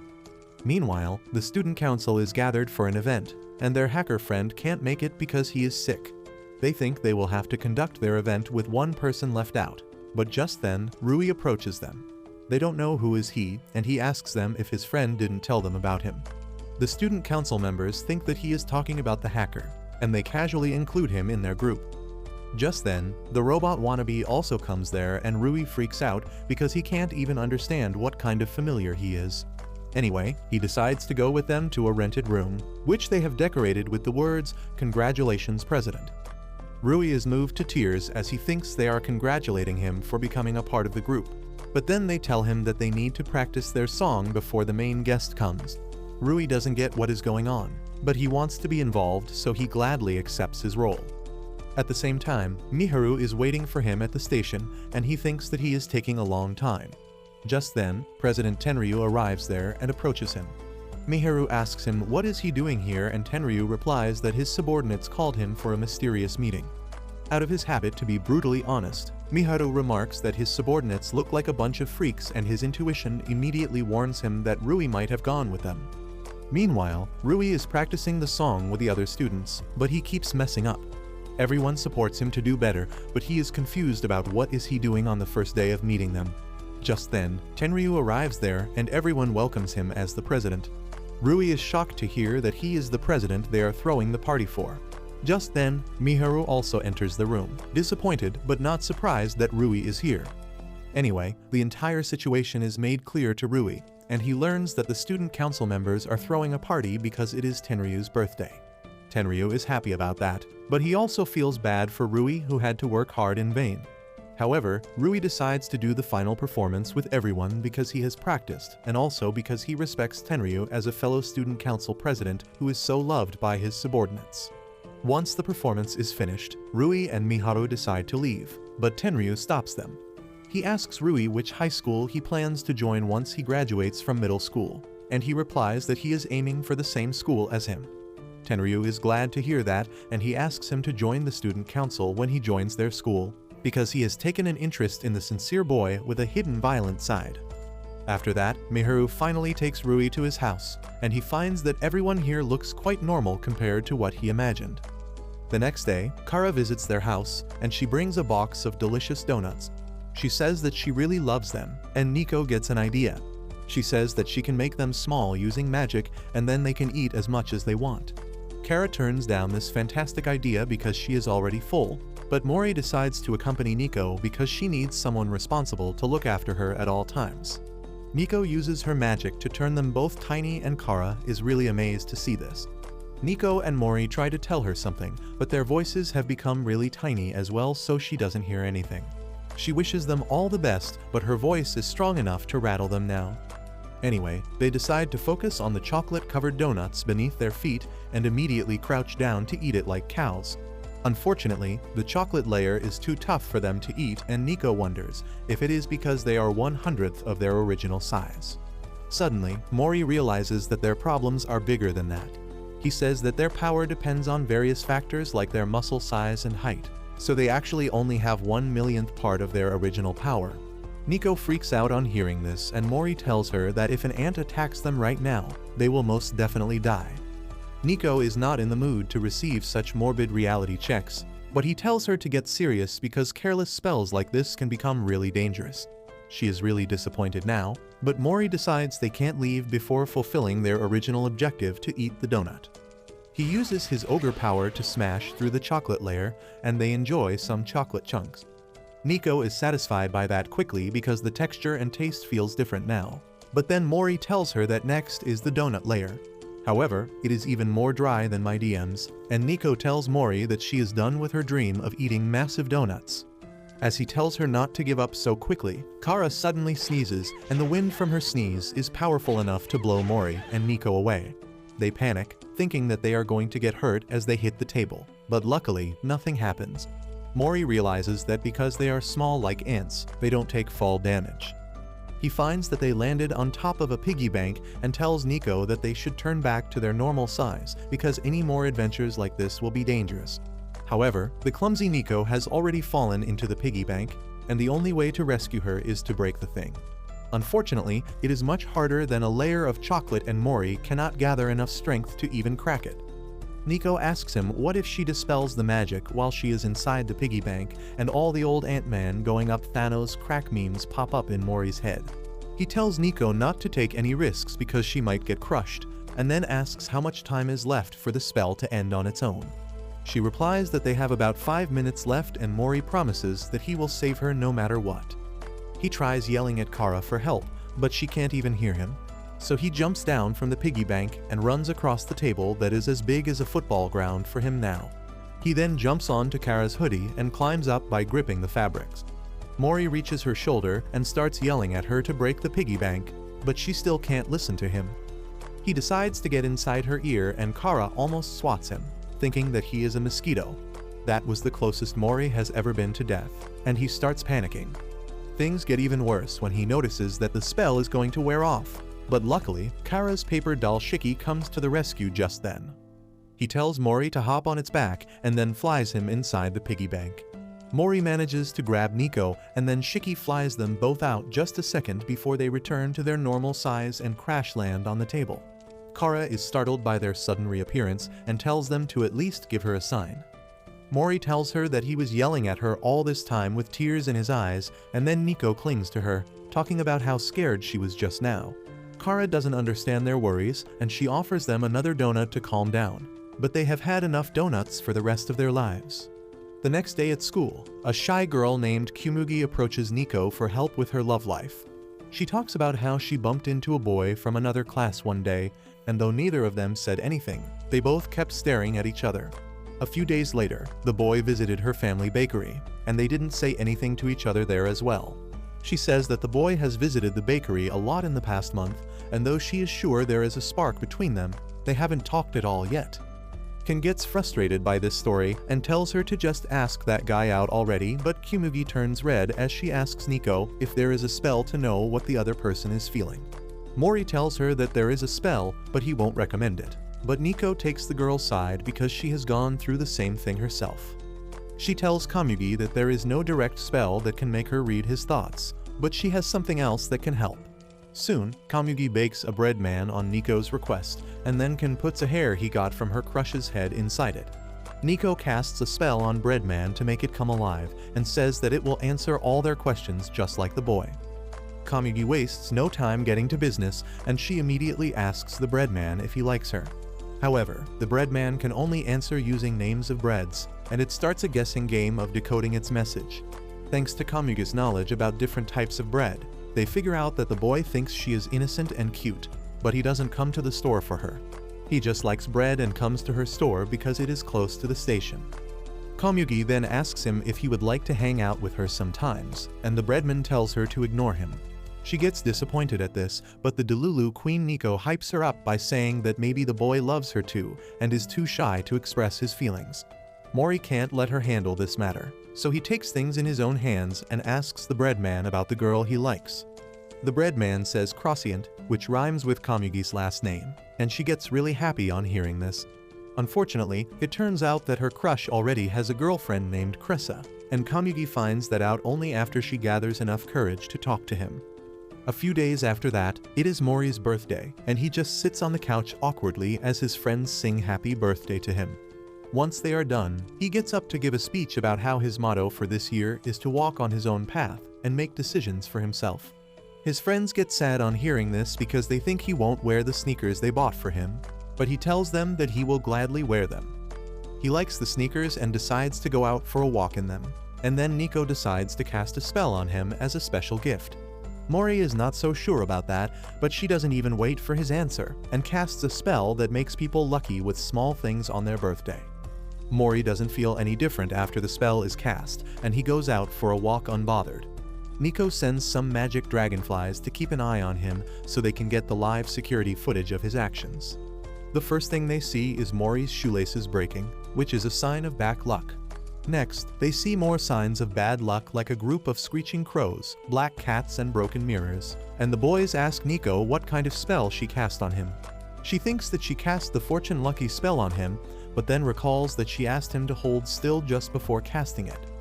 She realizes that the word ill must have been counted as a part of the spell, and now instead of getting small strokes of fortune, Mori is going to have many small unfortunate things happen to him. Every traffic signal he tries to cross turns red, and there are obstacles suddenly appearing in his path. However, Mori casually jumps over the obstacles on the road effortlessly, and when a swarm of bees come flying towards him, he just moves his head around to dodge all of them. His friends realize that after years of hard training, these things are not even an inconvenience to Mori, and his body is detecting the danger and avoiding it on autopilot. However, his training can't protect him from everything, and soon, a worker accidentally sprays paint on his favorite pair of vintage jeans. Everyone thinks he will be super mad not, but instead, Mori gets happy because apparently cool stains improve the value of vintage clothes in the market. He thanks the worker for this and happily goes on his walk, but then he gets mistaken for a warehouse worker at another site. The boss there tells him to carry some heavy stuff, and Mori gladly takes up the job because it is just training for him. He completes the job before the miscommunication is cleared, and the boss apologizes by giving him an ugly t-shirt.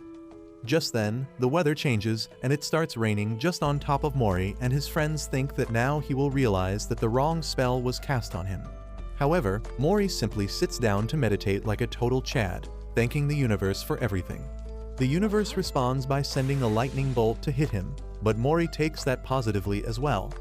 The lightning bolt doesn't do anything to him except giving him a cooler hairstyle, and once the rain ends, Mori changes into the t-shirt he received earlier.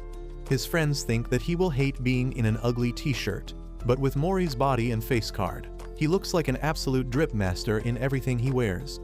Girls start swooning as he walks past them on the streets, and by the time he returns home, he has got his picture clicked by a fashion magazine that he often reads. He thanks Nico for her spell that made him experience so many new things, and she is glad that nothing went wrong. Soon, Mori's picture is posted in the online version of the magazine, and though he is happy about it, he is also depressed because he didn't choose anything he wore in the picture, and that is directly against his motto for the year. A few days later, Cuckoo and the homeroom teacher Yuri unite for a project to write fan fiction of their favorite anime Yuri Mirage, where a bunch of guys fight some ghosts and monsters. This anime that gets its own intro song inside another anime is quite popular among girls because the guys in it are handsome, and Yuri and Cuckoo post stuff under their otaku names on Twitter. After they figured out each other's real identity, Cuckoo asked Yuri to write some short stories for her so that she could draw a manga out of them, and that leads them to the present. They are struggling over the name of their group, and Yuri tells Cuckoo that they can deal with that later because figuring out their storyline comes first. Cuckoo apologizes to her because she can't write the story, and she can't even help with the paneling and layout. Yuri tells her that it is her job to begin with, but she can't get any good ideas lately. Cuckoo is surprised by that because Yuri has been posting short stories on Twitter recently and her followers are increasing. Yuri replies that writing a short one-off story is different from writing a full manga chapter because she needs a lot of inspiration for that.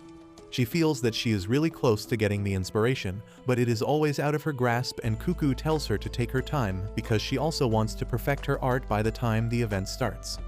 She then shows Yuri a fanart she recently drew of a less popular character from the anime, and she is surprised. Cuckoo tells her that a friend she made on Twitter requested her to draw this, further shocking Yuri. After that, Cuckoo tells her that she is going to meet her online friend in real life pretty soon, and that is when Yuri starts to panic. She tells Cuckoo that it is not safe to meet strangers from the internet, but Cuckoo assures her that her friend who goes by the name Limelight is a high school girl like her. She shows their chats to Yuri, who immediately recognizes the speech pattern that belongs to middle-aged men and some really sus emojis. Yuri says that this looks like a middle-aged man, but Cuckoo is confident that Limelight is a cute girl. Yuri tells her not to take risks because they can't risk meeting otakus in real life. But Cuckoo responds by telling her that they both are otakus, and this is technically an offline meet too. Her words deeply hurt Yuri, but she still decides to find the truth about Limelight so that she can protect Cuckoo from any danger. She begins stalking Limelight's Twitter account at night and finds the picture of a golf club and the reflection of a man in his 50s on it. Yuri is sure that Cuckoo is in trouble now, and she decides to follow her to the restaurant the next day to keep her safe. Soon enough, the old man she saw in the picture comes to the restaurant, and Yuri gets ready to throw hands with him, thinking that he is a PDF file, but it turns out that he is the dad of Limelight, who is actually a cute high school girl. Yuri starts feeling guilty for being so suspicious, and she listens to the conversation between Cuckoo and her friend, who claims that she chats a lot with her dad's friends, so she picked up their conversation style. Yuri feels really bad about all the misunderstanding, but that suddenly gives her the inspiration she was looking for. As she figures out the story of their fan fiction manga, she starts screaming and Cuckoo immediately recognizes her. She then introduces Yuri to her new friend, who is among the thousands of followers Yuri's account has on Twitter. Cuckoo then tells Yuri that she had already talked with Limelight on a voice call to confirm she was a girl, and she forgot to tell that to her earlier. Yuri replies that she was just worried as her teacher, but then she realizes that deep inside, she was also jealous that Cuckoo was making other weeb friends. As they keep talking, Limelight suggests the name Fave Fanart File for their group, and both Yuri and Cuckoo like it. A few days after that, the new chapter of Yuri Mirage manga comes out, and Yuri is devastated on reading it because it mentions that one of their lead characters has an elder brother. This completely ruins the story she was writing because it heavily relies on the character being a single child. Cuckoo tells her that they can continue with the story because they are writing fan fiction after all, but Yuri is a canon purist, and she doesn't like making changes to the world of the story at all. She declares that she will work on the script and the paneling from scratch, and while they are talking about the latest manga chapter, she suddenly gets the inspiration for a new storyline. Yuri works hard on writing the story and then paneling it, and after a week, she hands over the draft to Cuckoo, who is really excited to draw it. Yuri asks if she will be fine because they have a tight deadline, and the naive Cuckoo tells her that she can easily handle this much. However, the task of drawing manga panels each day is harder than she expected, and she barely finishes the manga half an hour before the printing deadline. Once she is done, she shares the pages with Yuri to do a final check, and that is when they find that she didn't save page number 23 properly. Cuckoo tries searching for any backup copies on her PC, but unfortunately, the page has been completely deleted. Both of them lose hope, thinking that they can't publish their first book at this rate, but Cuckoo pulls herself back together. She picks another printer whose deadline is 3 hours away, and then moves on to redraw the page. She is fired up to complete it within the deadline, and Yuri also decides to work hard on their books afterward. Cuckoo manages to complete the page and send it to the printer just 5 minutes before the deadline. Both the girls are really happy that they managed to finish the work on time, and they are really excited for the event the next day. However, the next morning, Yuri calls Cuckoo to tell her that she will be busy when the event starts, and she will have to do everything by herself till then. Cuckoo tells her that she will find someone to help her, and she spots Nico sipping juice just then.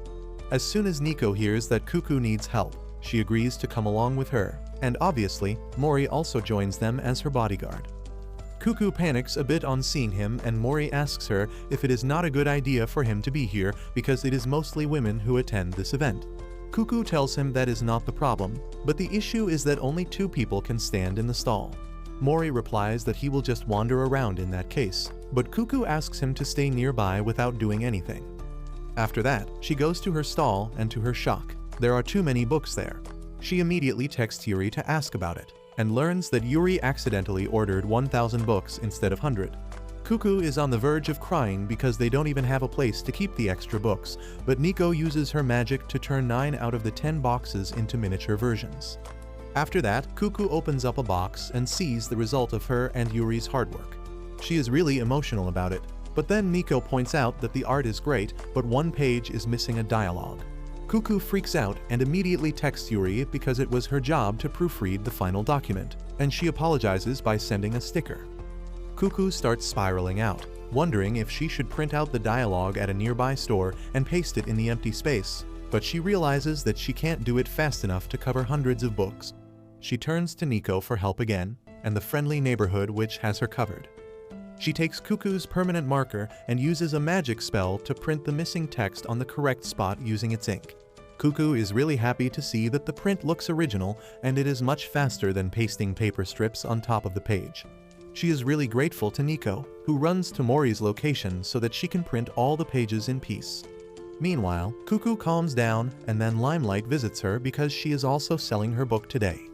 After they exchange their copies, Limelight tells Cuckoo that she should get to work soon because there is already a queue in front of her stall, mostly consisting of her Twitter followers.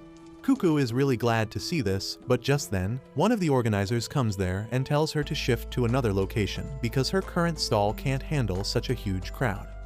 Cuckoo is given a premium spot to accommodate her customers, and she soon sells out 50 books.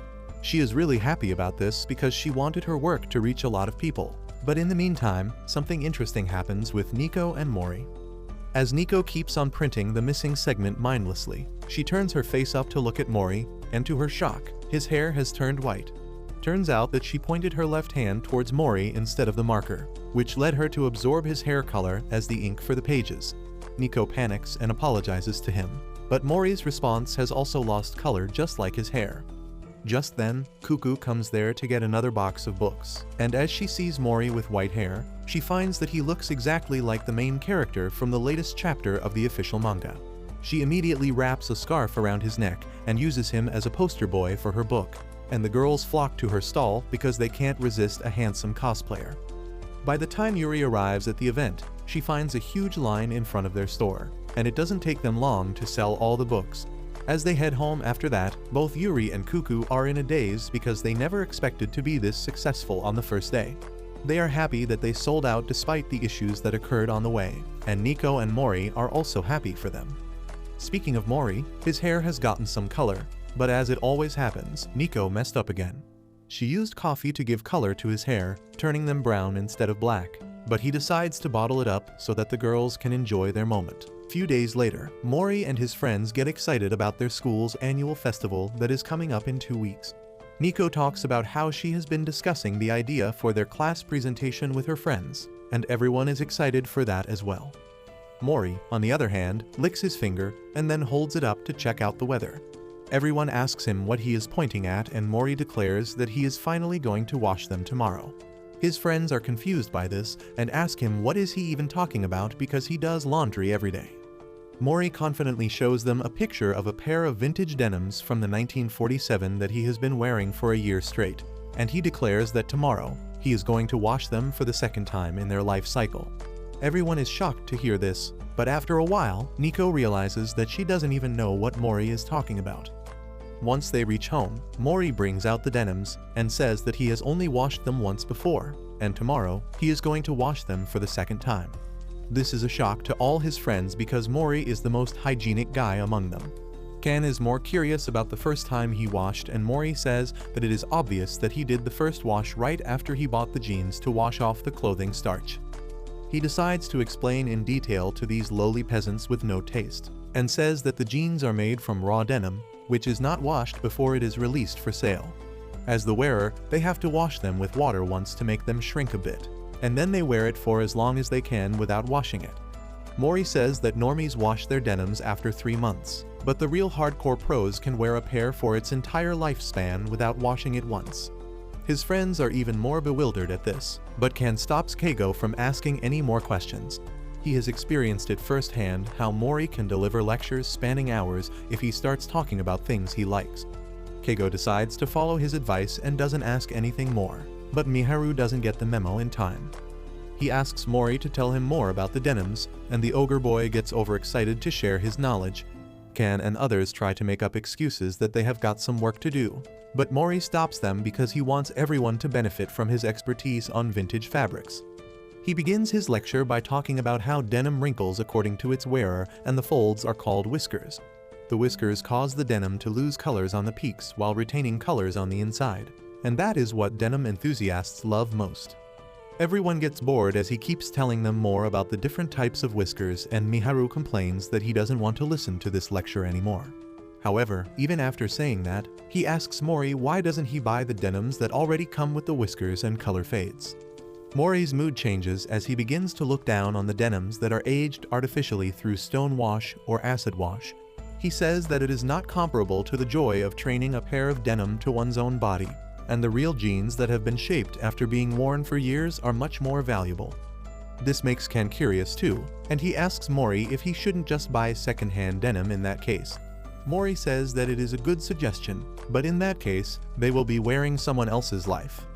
Ken starts getting frustrated the more he understands, and Keigo tells him to snap out of it. However, just then, Mori shows him a tear on his jeans that he got while fighting Wolf, and suddenly, Keigo also becomes really invested in the story. Mori says that all the scars and tears on the denim tell the life story of the wearer, and everyone should try to train their own jeans at least once. The boys are really excited to own a pair of jeans and train it themselves, but Nico is disappointed in all of them. The next day, Mori washes his jeans and says that now the whiskers are set in place. From this point, he only needs to wear the jeans regularly and wash it more frequently, because that will increase the fading. Nico suddenly gets an idea, and she tells Mori that she has a spell that can help him wear out his jeans faster so that the whiskers become more prominent. She immediately casts the doppelganger spell on him, and a white clone comes out of his body. It wears the jeans and starts doing squats immediately, and Nico tells Mori that his jeans can get the desired level of fading quickly with that. Mori thinks that it is unfair to force the clone to do it, but Nico tells him that it has no personality and it doesn't feel pain. It can't follow complicated orders, but doing simple motions is very easy for it.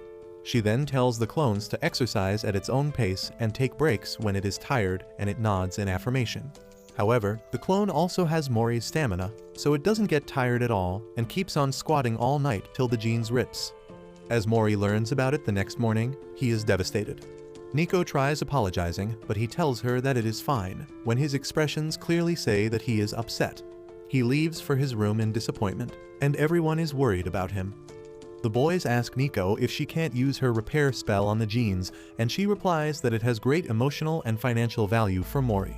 and they probably won't have anything of equal value to repair it. Suddenly, Miharu gets an idea, and he brings out an old and super worn-out jeans, saying that his father told him to give it to Mori. He says that if they repair it and give it to Mori, he should be happy, and Nico agrees. She uses one of her dresses in exchange for repairing the jeans and then gives it to Mori, who immediately begins inspecting it. Everyone watches him curiously as he starts sniffing the denims, which gives him a nosebleed.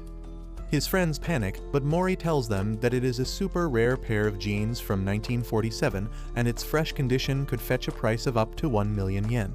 Everyone is shocked to hear this, and they tell Mori that it will be better if they sell these jeans, but he refuses because he is not going to get another chance to own something as rare as them. Later that night, as they sit down to watch a dating reality show on TV, Nico suddenly asks the boys if they have ever taken out a girl on a date before. Her question immediately kills the mood of the room, and the boys begin sighing because no one has ever dated a girl before. However, that gloomy mood soon turns into a competition among the boys as they begin discussing who can plan the perfect date. Everyone claims that they can plan the best date, and the debate enters a stalemate. Nico feels the air filling up with cringe as the discussion continues, but then suddenly, Mori decides that talking won't solve anything, and he will prove that he is the best by taking a girl on a date and making her happy. He immediately tells Nico that they are going on a date tomorrow, and she doesn't know how to react to this good news. The next day, she is really excited about the date, thinking that Mori will have some surprises for her. However, he immediately gives the itinerary he has planned for the date, and Nico is shocked because that means no more surprises. She is disappointed already, and then finds that Mori has scheduled a lot of things in the itinerary. He tells her to hurry because if they don't leave immediately, they will miss their lunch reservation. They reach the restaurant soon, and Nico is already tired because she had to run after Mori. The waitress comes to the table with the menu, and Nico orders gratin, which takes a lot of time to prepare. She is fine with that, but Mori tells her to order something else because they will miss the movie at this rate. Nico is pissed that their date is turning into a school field trip, and she realizes that Mori's idea of a good date is to cram in a lot of things so that the other person doesn't get bored. However, she can already tell that it is just doing the opposite. Anyway, once they have lunch and leave the restaurant, Nico claims that the food was really good. Mori agrees with her, saying that the restaurant makes delicious food and he always wanted to take her there. She is taken aback by this and asks him about the movie they are going to watch. He tells her that the movie is called Battleship Potemkin, and Nico wonders if it is a cute anime movie or something. However, Mori tells her that it is the remastered version of a 1925 Russian propaganda movie that greatly influenced the movie-making culture. He has already reserved the tickets, so he can't even change the movie at this point, and Nico is forced to sit through the movie that she doesn't even understand. Mori sees that she looks exhausted and apologizes for picking the movie, saying that it was a masterpiece, so he thought that she should see it. Nico tells him that it was a good movie that she would have not watched on her own, and Mori is pleased that she liked it.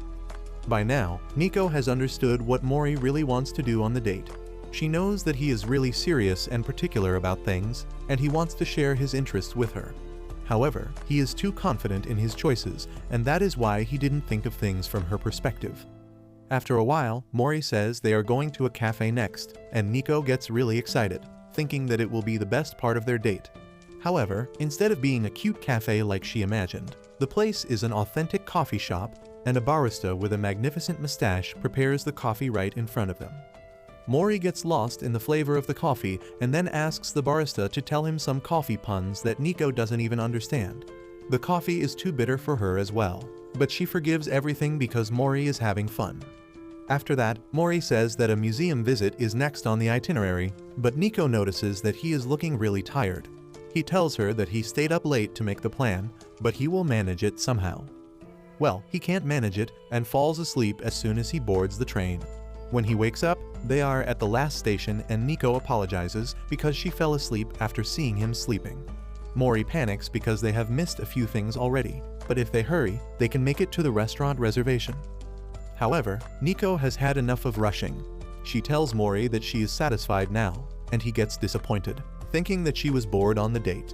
He thinks that the other boys were right about him being overconfident and pushy, but Nico tells him that she really enjoyed the date. She says that she enjoyed experiencing the things he likes, but he didn't need to go so gung-ho about it. Mori is moved by her words, but then he quickly cancels the restaurant reservation. Nico tells him that they can have dinner at the convenience store nearby, and once they finish eating, they get to watch the stars in an area far away from the city lights. A couple days later, Mori's class decides that they are going to open a cafe during the school festival, but Mori believes that a simple cafe would be too bland and they need to give it a theme. One guy offers to create some original music to be played in the background, and a girl takes up the job to create costumes. Everything is going well, but then a bunch of pissed introverts say that they don't want to take part in the festival because it is not for people like them. Kara says that they can find a way for them to contribute too, and she says that Nico can help them in that with her magic. However, no one has any idea about how to use Nico's magic, and the discussion ends without any result. As they leave the class after that, the members of the festival planning committee approach Nico with a request. They request her to help them make the closing ceremony of their festival grand, and as always, Nico can't refuse a request to help people, unaware that danger is looming above her head once again. Soon after that, Kara comes up with a plan about what their class is going to do in the school festival. She announces to the class that they will be presenting a haunted cafe where ghost waiters will float through the air and the waitresses will phase through the wall, and the customers will probably shit themselves. Well, Mori likes the idea of a haunted cafe and Nico takes the credit for it. She reveals that when she told Kara about how Keigo was screaming while watching a horror movie, inspiration struck her and she came up with this concept. Kara is proud of her idea and says that with Nico's magic, the haunted cafe will be really successful, but Mori asks her for the details. Kara falls silent on hearing that question because she still has no plan. Luckily, Nico comes up with something on the spot. She gathers everyone and casts the flying spell on them before casting another spell that lets them pass through walls. She then explains that they need to hold their breath if they want to pass through a wall, because if they don't they will bump into something. While some students have a hard time figuring it out, a couple of them have already mastered the art of passing through the walls. However, one guy holds his breath for too long and immediately sinks to the floor because she forgot to warn them about it. Keigo is not sure if this plan is going to work out because the spells are too quirky, but Mori is confident that everything will be fine. He plans to keep Nico behind a curtain so that they can maintain a mysterious atmosphere, and with special powers, even those who were not interested earlier are excited about it. Keigo finds that Mori is right, but there is one pitiful loser in the class who is still not happy.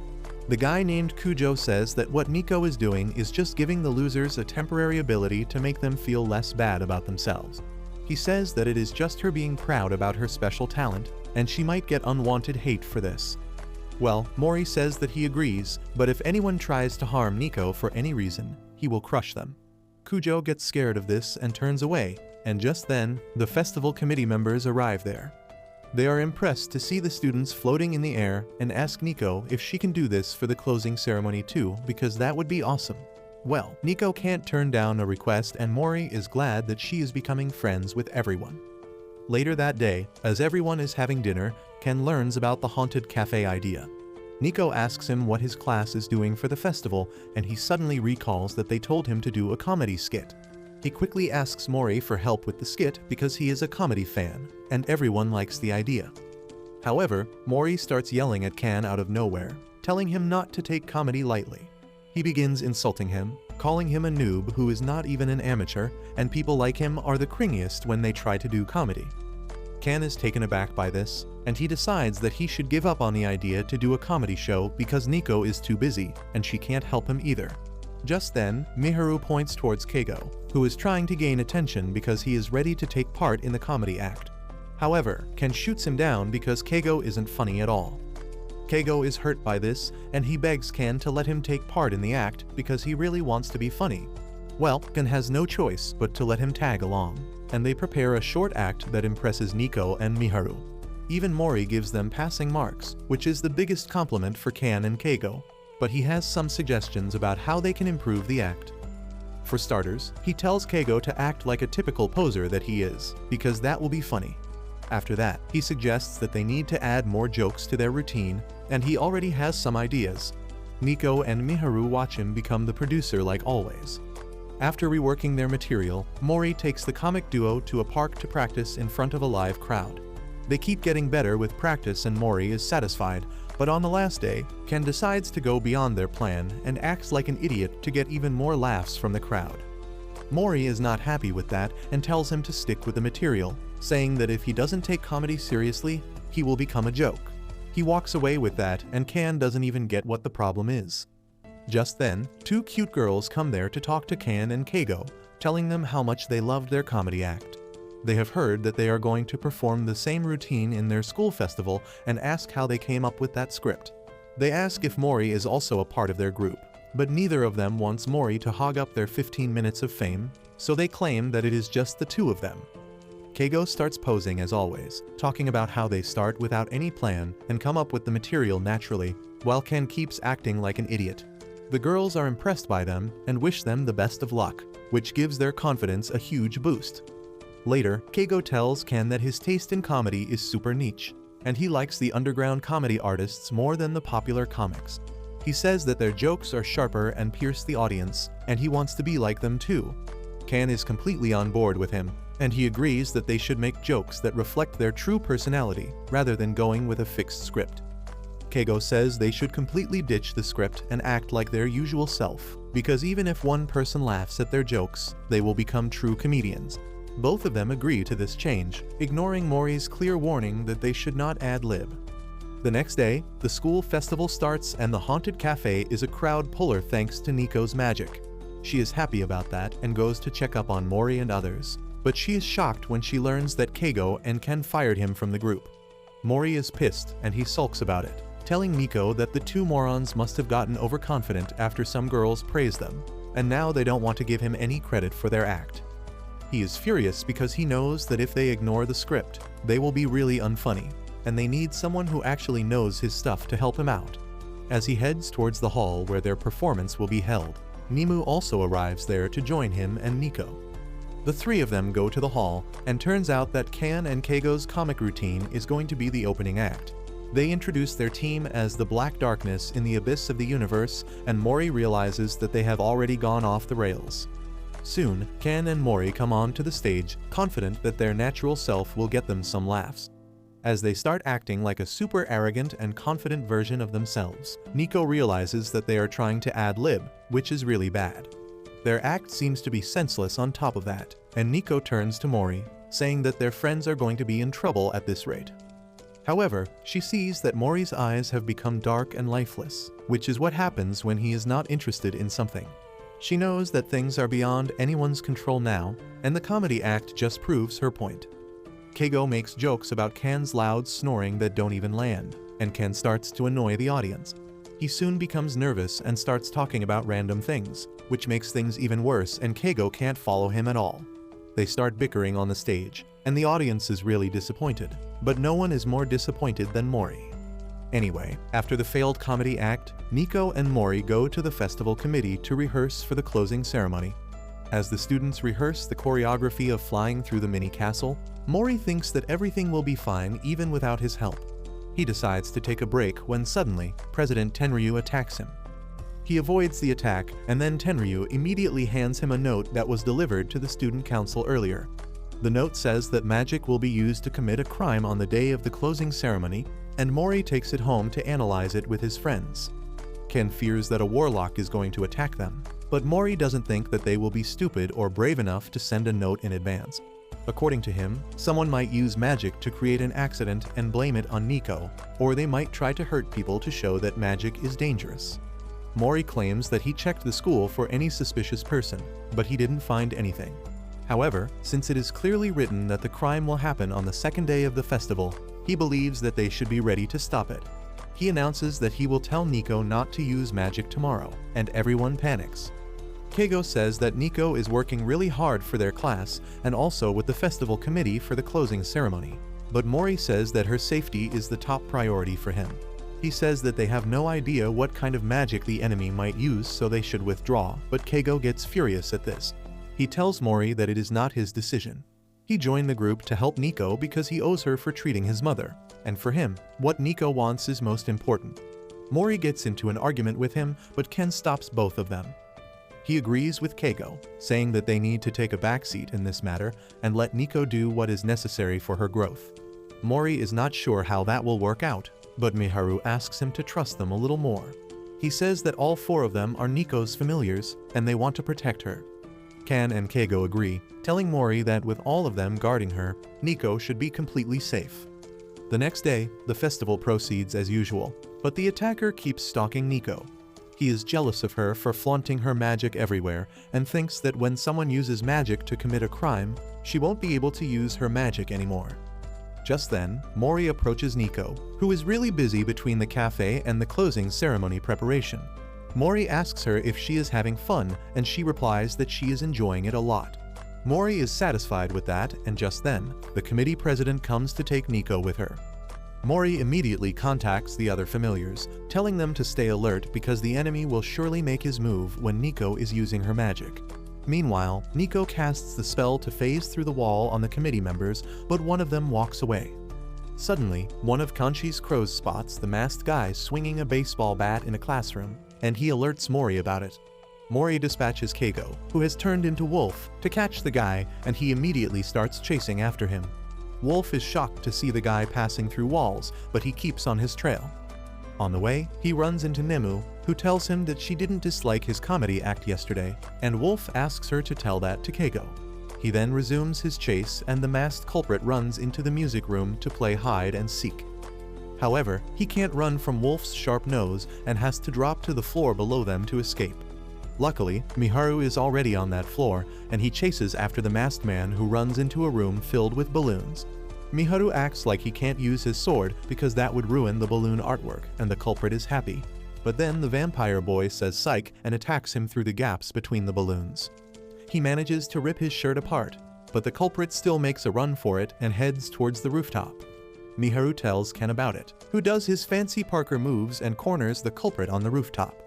As he tries to take him down with a powerful wind strike, the culprit stumbles and dislodges a giant sphere from its place. The sphere rolls down and is about to crush some people, but Mori catches it just in time.